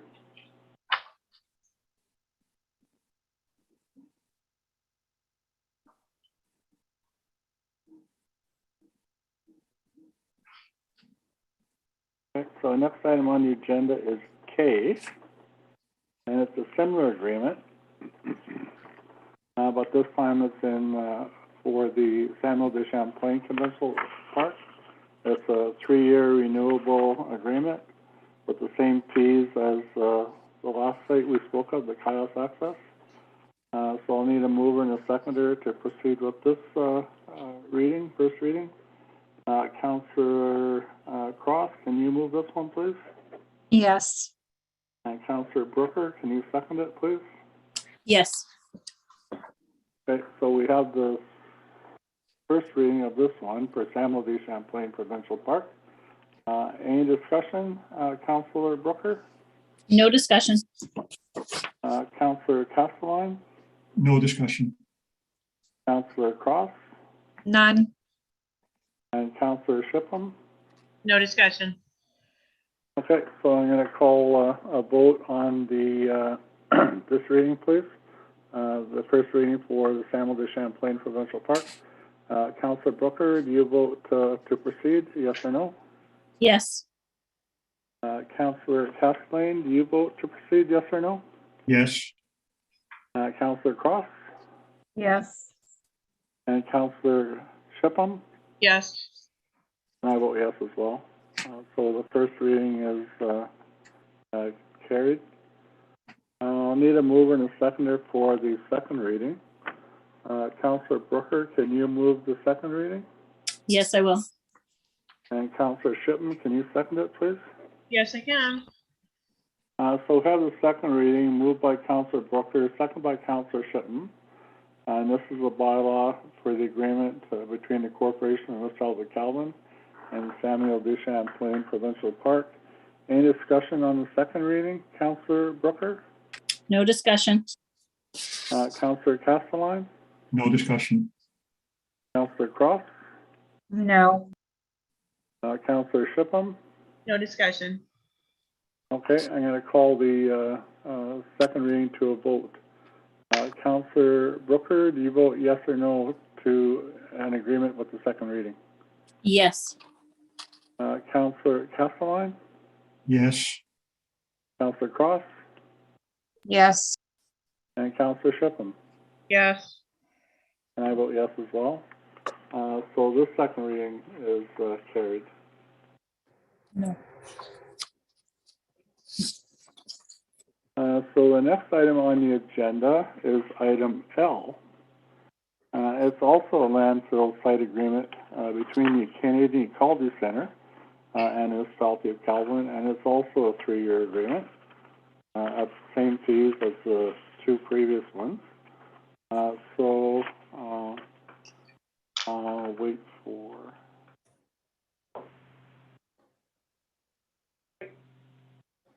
Okay. So for the first reading, I'll need a mover and a seconder. Councillor Castelline, can you move this one, please?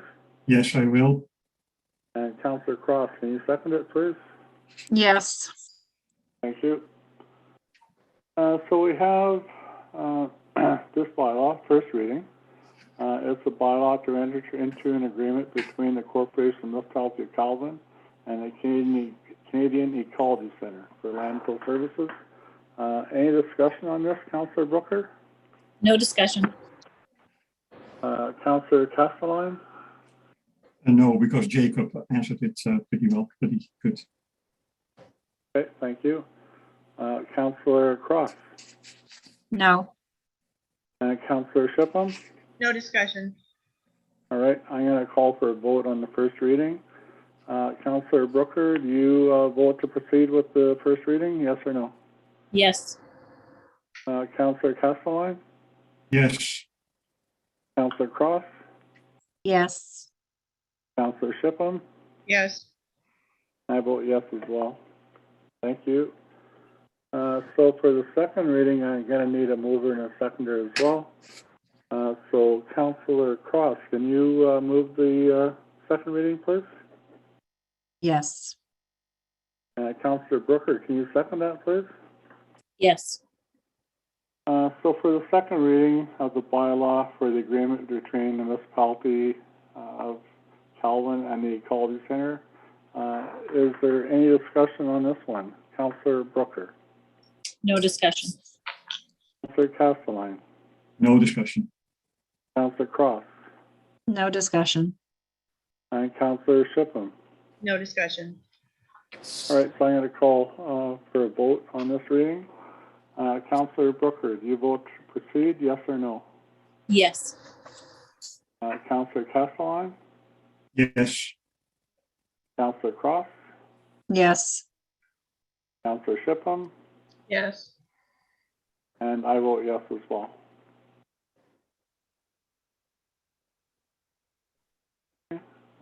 So that second reading is carried. Next item we have is item M. Mayor Pannell, may I ask a question before you proceed? Sure. Are we canceling? I think there is a proposal to cancel next meeting. Would it be prudent to do the third readings on these? Because I think there is a time limit on these agreements between the Ecology Center and the park access. I'm not, okay, is there a time limit, Jacob?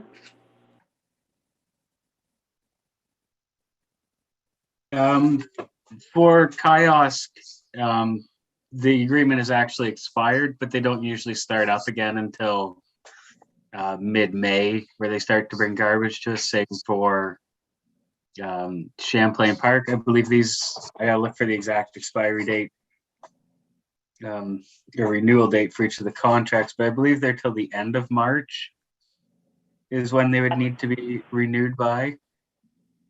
That's correct. So there is time that if the next council meeting is canceled or can't be passed to the next council meeting, there's still time to renew or pass the bylaws and then have them sign and return the documents to us. Okay, thank you. You're okay with that, Councillor Castellan? Yes, more than that. Okay, thank you. So the next item on the agenda is item M, and it's Municipality of Calvin Administration and Insurance Proposal Results. So, we had some information in our package, but I'm going to need a mover and a seconder for this resolution. So, Councillor Shippen, can you move this one, please? Yes, I can. And Councillor Castellan, can you second it, please? Yes, I can. Okay, thank you. I'll read it.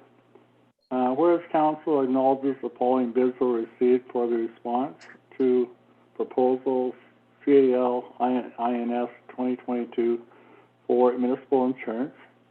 Number one, MIS Municipal Insurance Services came in at $39,303, HSA included, and Aon Reed Stenhouse did not submit. Our response was not received from the third vendor that the request for proposal was sent out to. And whereas the clerk treasurer recommends that we accept the response provided MIS Municipal Insurance Services for our municipal insurance. The response provided by Aon Reed Stenhouse was that they did not have enough time to prepare a response. And whereas the municipality of Calvin has been a client of MIS Municipal Insurance Services for over 15 years, with response times for requests and service being excellent, now therefore be it resolved that council authorizes the clerk treasurer to proceed with moving forward with awarding the contract for the municipality of Calvin's municipal insurance to MIS Municipal Insurance Services. Any discussion? Councillor Brooker. It makes sense based on the history and the service that MIS has provided to go ahead with this. All right, thank you. Councillor Castellan? Well, it is something that we must have, and yeah, there's not much we can do about this. If we do not get a response from other possibly interested parties, then we're basically limited to accepting the MIS. All right. Councillor Cross? Nothing further to add. Counselor Shipham? No discussion. Okay, so I'm gonna call, for a vote on this one. And, the vote will be to proceed with the agreement with MIS Insurance. So Counselor Booker, are you in favor to proceed? Yes or no? Yes. Counselor Castelline? Yes. Counselor Cross? Yes. Counselor Shipham? Yes. And I vote yes as well. Thank you, everyone.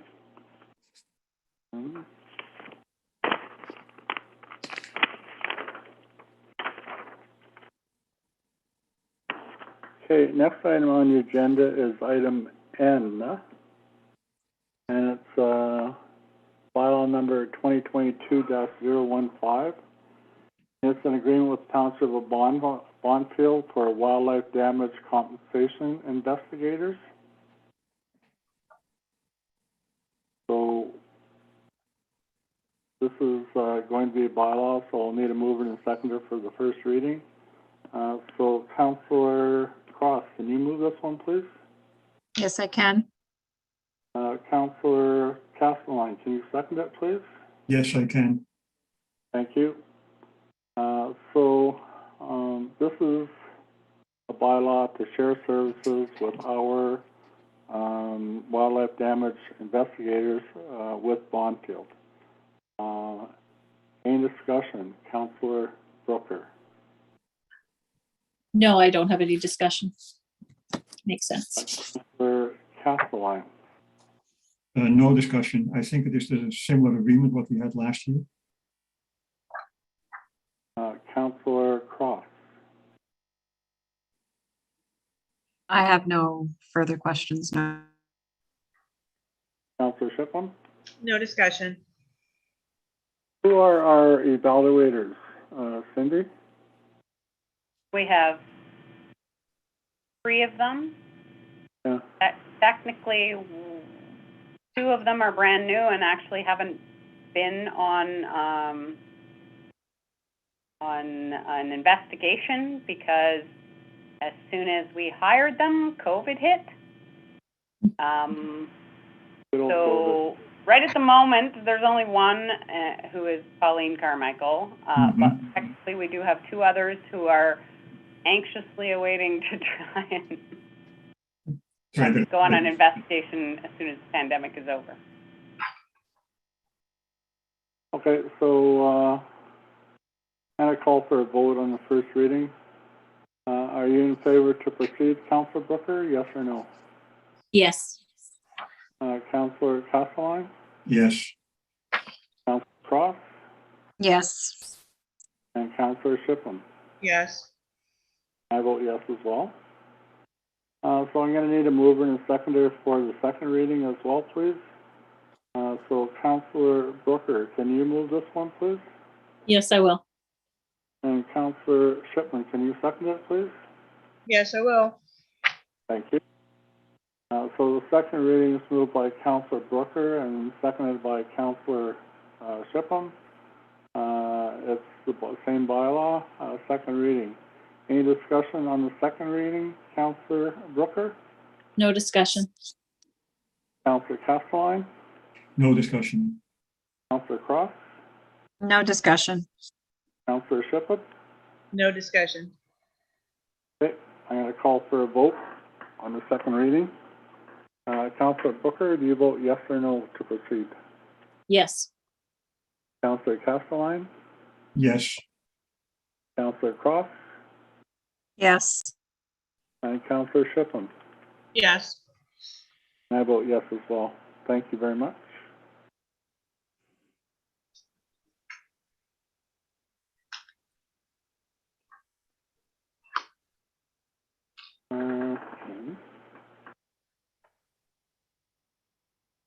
I gotta have a roll aid.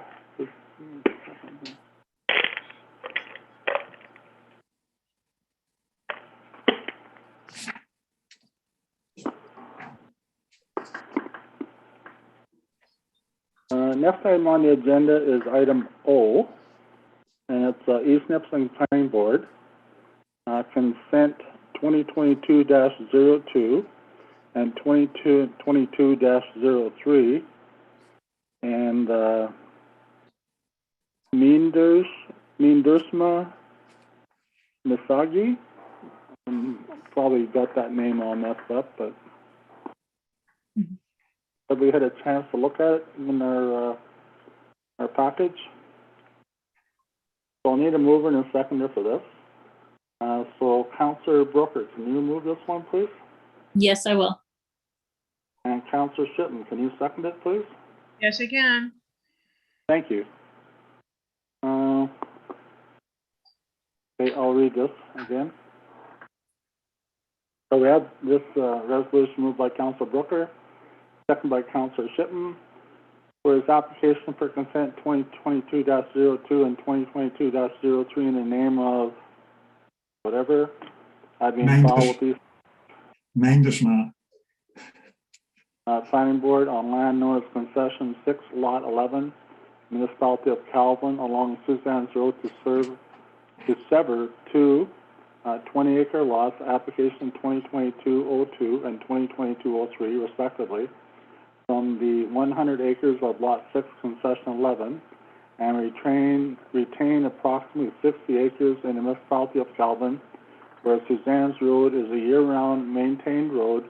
Now therefore, the Council of Municipality of Calvin resolves that it is recommended that the East Nipissing Planning Board give provisional consent to this application, and a copy of the completed survey for the new lots and the right-of-way shall be provided to the municipality in both digital format and hard copy, and that the 5% cash on lieu shall apply to the two newly created lots and is payable in full to the municipality as a requirement of consent. Any discussion? Councillor Brooker? No, it looks pretty straightforward to me. No discussion. Councillor Castelline? Just one thing. It says within 500 meters of an abandoned mine site or mine hazard. Isn't the old abandoned mica mine close by from there? No, the mica mine's on the other side of the highway. No, there was another one on Suzanne's Road. No, I'm not aware of that one. Yeah, I've been there. Believe me, it's deep and watery. But I don't know if it is within 500 meters of the corner of Donald's and Suzanne's. Yeah. It may be farther away.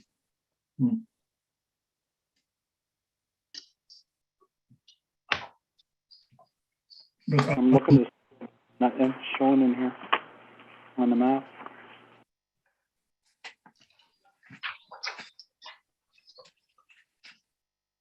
There's nothing showing on the map, anyway. And it hasn't been brought up by the planning board. it hasn't. I'm surprised. You're saying it's on the corner of Suzanne and Donaldson? No, that is where the lots are. The abandoned old mica mine was a little bit further back between Donald's Road and 630. It's about a mile and a half from 630. How far is it to Donald's Road? Oh, That's something I don't know. that's, well, when I walk down that road with my dog, I do 4 kilometers and I'm not even at Donald's Road, so. Okay. So it is possible that it is not within 500 meters, that it is farther away. That's why it's not on. Okay. All right. Satisfy your question, Councillor Castelline? Well, yeah, so far, yeah. Okay. Councillor Cross? No, nothing. Councillor Shipman? No discussion. Okay, so I'm going to call this to a vote then. Councillor Brooker, do you vote to proceed, yes or no? Yes.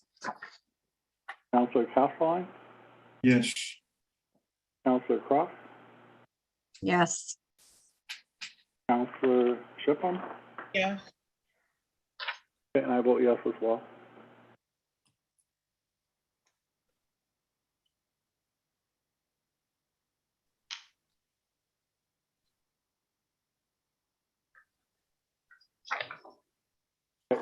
Next item on the agenda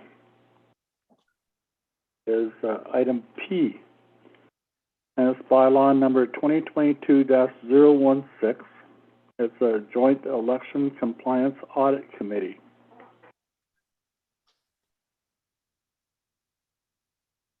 So we'll need a mover and a seconder for this. Counselor Cross, can you move this one, please? Yes, I can. Counselor Shipman, can you second it, please? Yes, I can. Okay. So this is a bylaw to establish a joint election compliant audit committee and to appoint its committee members for the 2022 municipal elections. Any discussion? Counselor Brooker. No, it makes sense to me when I read it. I don't have any discussion. Okay. Counselor Castelline. No, it's pretty straightforward. Thank you. Okay. Counselor Cross. No, nothing. Counselor Shipham. No discussion. All right, so I'm going to call for a vote on the first reading. Are you in favor of moving forward with the first reading, Counselor Brooker? Yes. Counselor Castelline? Yes. Counselor Cross? Yes. And Counselor Shipham? Yes. And I am as well. Thank you very much. Second reading, I'll need a mover and a seconder. Counselor Shipham, can you move this one, please? Yes. And Counselor Brooker, can you second it, please? Yes. Okay, this is the second reading for the election compliance audit committee. So any further discussion on this one, Counselor Brooker? No discussion. Counselor Castelline? Is this time sensitive? So we can do the second and next meeting the third? Yeah. No further discussion. All right. Counselor Cross? No discussion. Counselor Shipham? No discussion. Yes, I'm going to call for a vote on the second reading. Are you in agreement, Counselor Brooker? Yes or no? Yes. Counselor Castelline? Yes. Counselor Cross? Yes. And Counselor Shipham? Yes. And I vote yes as well. Thank you very much.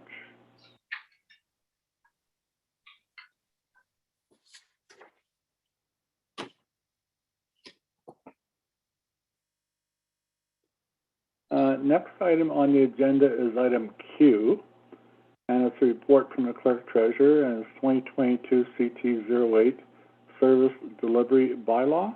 All right, and we had a package in our report in our package. Okay, so the recommendation is that council acknowledges receipt of report 2022 CT08. Service delivery bylaw review, the draft bylaw, that will be presented to them in the coming days and then have it brought to council for approval.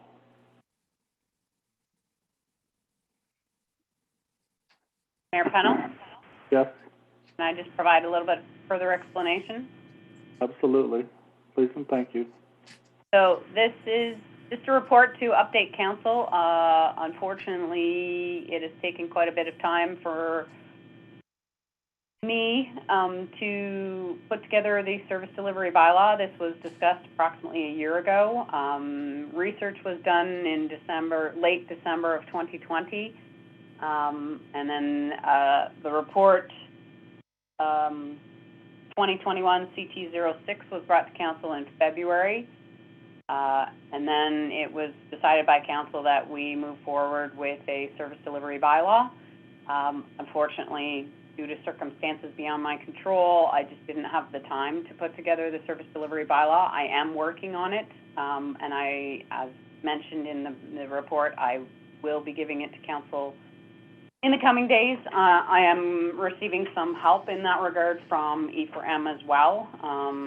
So within the next, within the coming days, council will receive a copy of the report, and then we'll bring it forward for council's comment, passing in.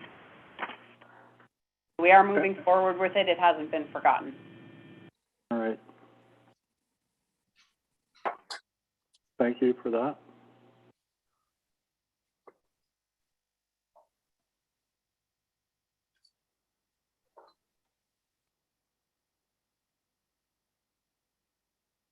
Next item on the agenda is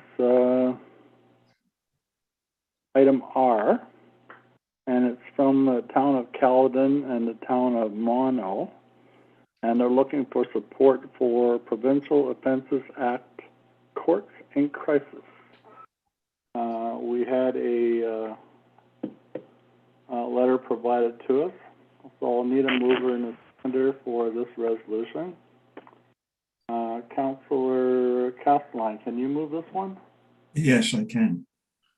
Councillor Cross, can you second it? Yes, I can. Okay. So we have this resolution moved by Councillor Castelline, second by Councillor Cross, that council hereby supports the town of Caledon and the town of Mono letter to the Honorable Doug Downey, Attorney General, Ministry of the Attorney General, supporting the current crisis in the Provincial Offences Act courts. Any discussion on this? Councillor Brooker? No discussion, other than to say it's a unfortunate, sad situation, and I support them based on their letter. Okay, thank you. Councillor Castelline? No further discussion. Councillor Cross? No discussion. Councillor Shipley? No discussion. Okay, so I'm going to call for a vote on whether to proceed with this or not. Do you vote to proceed, Councillor Brooker? Yes, I do. Councillor Castelline? Yes, I do. Councillor Cross?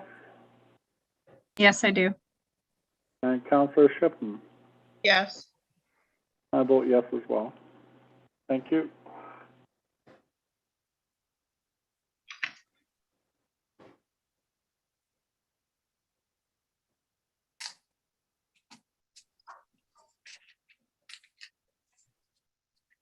Next item on the agenda is item S, and it's administration, Municipality of Caledon, and it's public input into Ontario Provincial Police Services.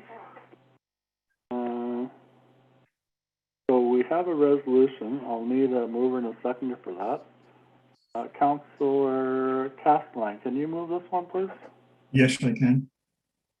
Councillor Cross, can you second it, please? Yes, I can. Thank you. So we have this resolution moved by Councillor Castelline, seconded by Councillor Cross. Now, therefore be it resolved that as per the inquiry from the Township of Papineau Cameron regarding any concerns the surrounding municipalities have regarding the service being provided by the Ontario Provincial Police, Council requests that staff ask for the public's input into this matter by putting the request in the February 2022 flyer. Any discussion on this? Councillor Brooker?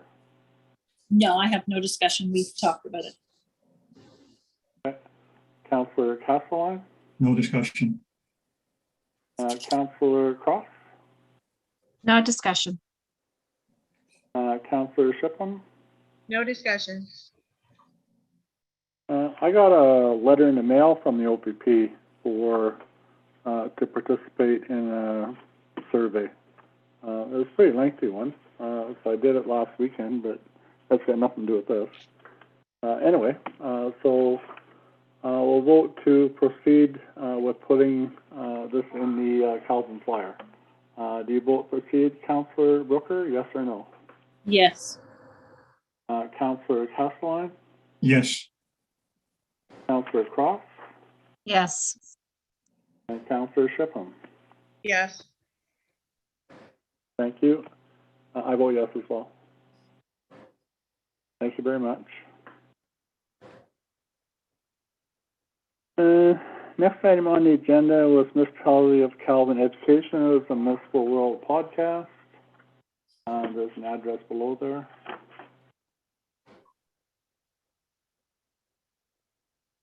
So then there was a bunch of information letters. Was there anything in there that you want to discuss, Councillor Brooker? I wanted to discuss the Federation of Northern Ontario Municipalities, the Northern Policy Institute Measurement Month. What item is that? Sorry, it's F. Yeah. Okay, yeah. I attended an info session on this, and they were encouraging the collection of consistent and comparable data to inform decision-making at all government levels. And they're simple surveys that take a few minutes. I believe there are 5 different surveys. I took 2 of them, and they encourage our community to take some of these surveys. And something that may encourage people to do that is every time you take a survey, you're entered into a draw for a gift card of $100. And it seems like the information collected will be useful, and that it's something that people might be interested in taking because of that, the fact that it is useful and helpful, but also that they could win $100.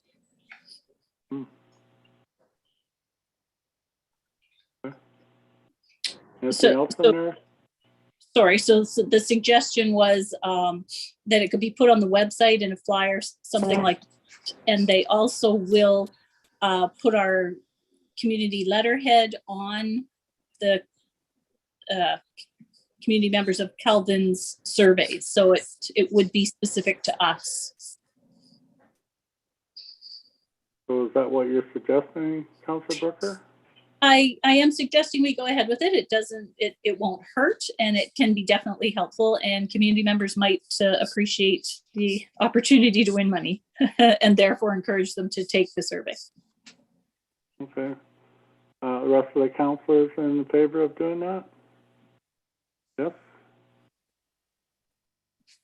Councillor Shipham? See, Councillor Cross has something she wants to say. Okay, Councillor Cross? Yeah, I just wanted to, I too attended this meeting, and I think there is a deadline as well on Okay. the survey. So I did all 5 as well. So I do support what Councillor Brooker said, is if you want to do the survey and, help out gathering information specifically to our area, this would be a great opportunity. Plus, you might have that chance to win the $100 that I might win. So go out there and do it, people. So that's all. Okay, so it sounds like we want to do that. Was there anything else on the letters that you saw, Councillor Brooker? No, I had nothing else. Okay, Councillor Castelline, was there anything in those letters that tweaked Well, your interest? I would like to say something about A, B, C, and E. A, B, C, and A, B, C, and E. Okay. In A, the Conservation Authority Act, they have a little typo on the last page where they have the schedule. For example, it says prepare final report for NECP and municipalities. It says January 31, 2024, and the timeline for delivery is January 31, 2021, which was a little bit odd, seemed to me. Yeah. But that's it's just something that caught my eye. And D, for the contribution to the North Bay Mattawa Conservation Authority, Do we have actually room in our budget to make any contribution? Mayor Pennell, Yes, can I please. respond to that? Yes. Typically, before COVID, actually, I think in 2019, previous to 2019, we had approximately $200 set aside for donations. In 2019, that was reduced down to $50. And then in 2020, due to COVID-19, it was reduced to $40 because there was a specific donation to Remembrance Day, for a Remembrance Day wreath that we always do every year. It's an annual thing that we do. So currently, in the 2021 budget, there was $40. The 2022 budget has not been set yet, so if this is something council would like to do, it can be incorporated into the budget. Okay. I'm not really in favor of donating that money personally, but leave it up to the other councillors, of course. And then C, for the District of Nipissing, no Social Services Administration Board, the 2022 levy. I'm really getting frustrated by the calculation of those levies, because here's the weighted assessment again, and it makes it so that we are paying $1,700 more per month than, for example, Mattawa does. And that is because of the weighted assessment again. Somehow we should be, and I know that we have done this, send out a resolution to other municipalities that we should seriously look at the weighted assessment. But maybe we should make it a point of stressing that a little bit more.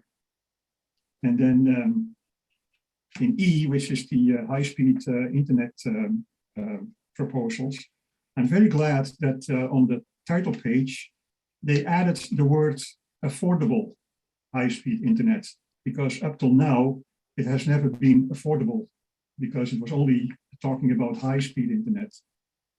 I realize that affordable for somebody may be different than affordable for somebody else, but I'm glad that that they added the word affordable to high-speed internet. So that was my 2 cents worth.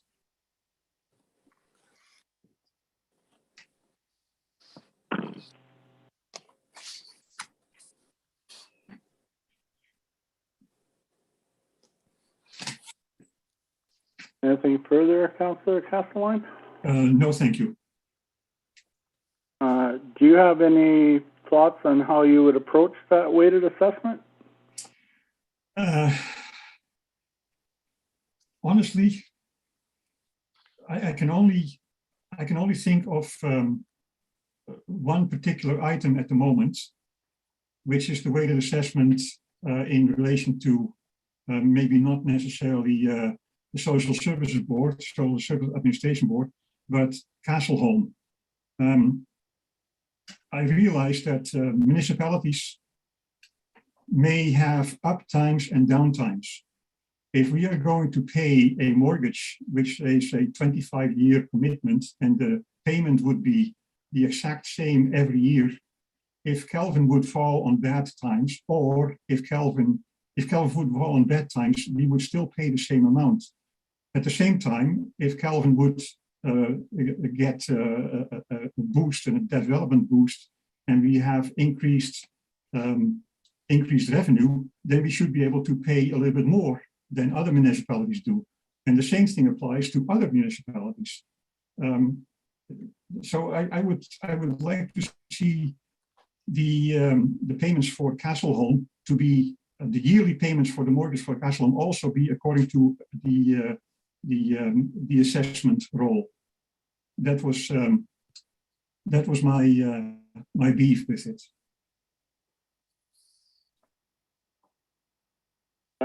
Thank you. Was there anything else in the letters that you wanted to speak on? No, not at the moment. Thank you. Okay. Councillor Cross?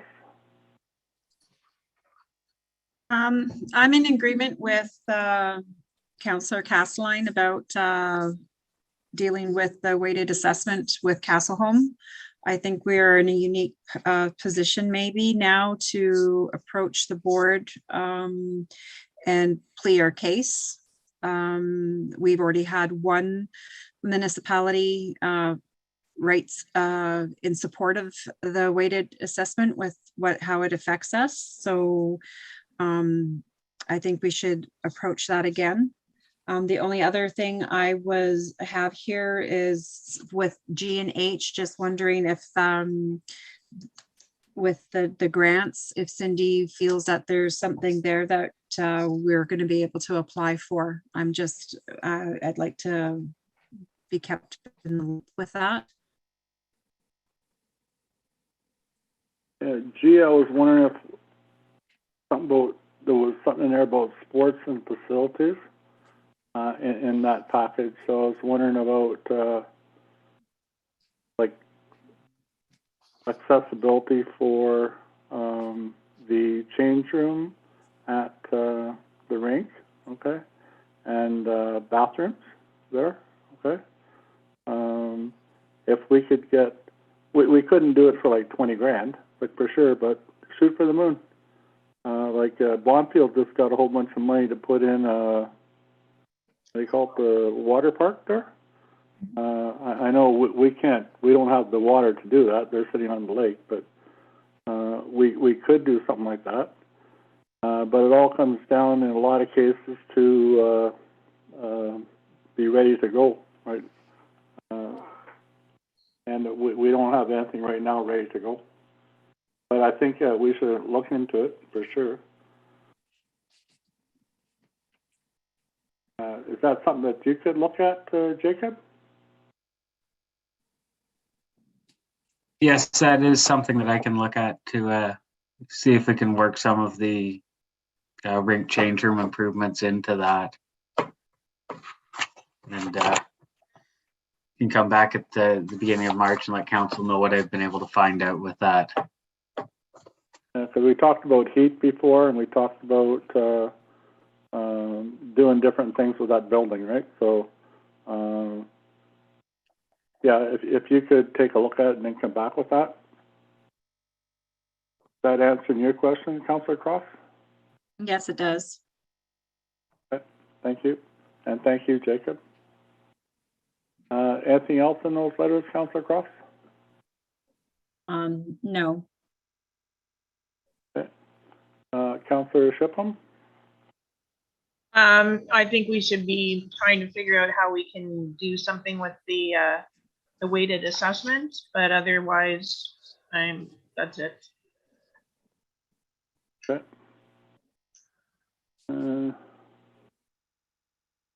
In the Councillor Castelline talked about item B, that $250 contribution to the North Bay Mattawa Conservation Authority. I think we provide them enough already in their levy that we don't need to provide them a contribution as well. Amen. So that was all in there that I saw. Dick Fidelli sent out that email about RED program, and it was inclusivity, whatever. So I don't know if there's something we can do about that in the municipality or not. That's all I had there in those letters. So I'm thinking that Jacob's going to do a little research on the program, the Trillium Foundation. I need to investigate the weighted assessment again. I know East Ferris said they thought it was a good idea, but they're the only ones, let me guarantee you that. But there's can go straight to the government, I guess, and ask them. It's got nothing to do with Castleholm at all. It's the government that determines that. So I can see if I can get a letter to them, see what they say. I guess that's all in there, right, that we needed to do? Yeah. All right. Okay. So the next item on the agenda then, I believe, is item 8. And it's information letters available. And I don't believe there are any at this time. So after that, we have item 11, and it's a closed portion of the meeting. And it reads, this special closed meeting was called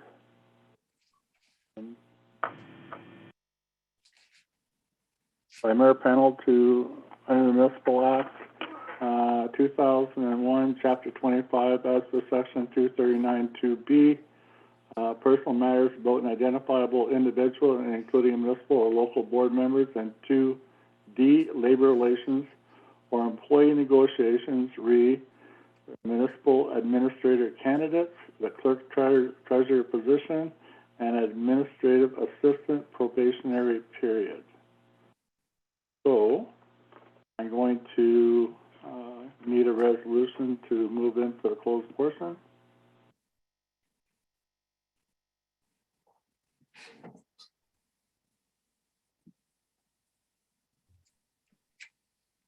So we'll need a mover and a seconder for this. Councillor Brooker, can you move this one, please? Yes, I can. And Councillor Shippen, can you second it, please? Yes, I can. So we have this resolution moved by Councillor Brooker, seconded by Councillor Shippen, that this portion of the meeting now be closed under Municipal Act 2001, Chapter 25, as for Section 239(2)B, personal matters about an identifiable individual, including a municipal or local board employee, and 2D, labor relations or employee negotiations, municipal administration candidates, clerk treasurer position, and administrative assistant probationary period. Any discussion, Councillor Brooker? No discussion. Councillor Castelline? No discussion. Councillor Cross? No discussion. Councillor Shippen? No discussion. Okay, so I'm going to call for a vote to move into the closed meeting. Councillor Brooker, do you vote to proceed? Yes. Councillor Castelline? Yes. Councillor Cross? Yes. Councillor Shippen? Yes. I vote yes as well. So we'll need to turn off our YouTube. So I'm gonna pass over the hosting capabilities to Cindy, and then I'm going to leave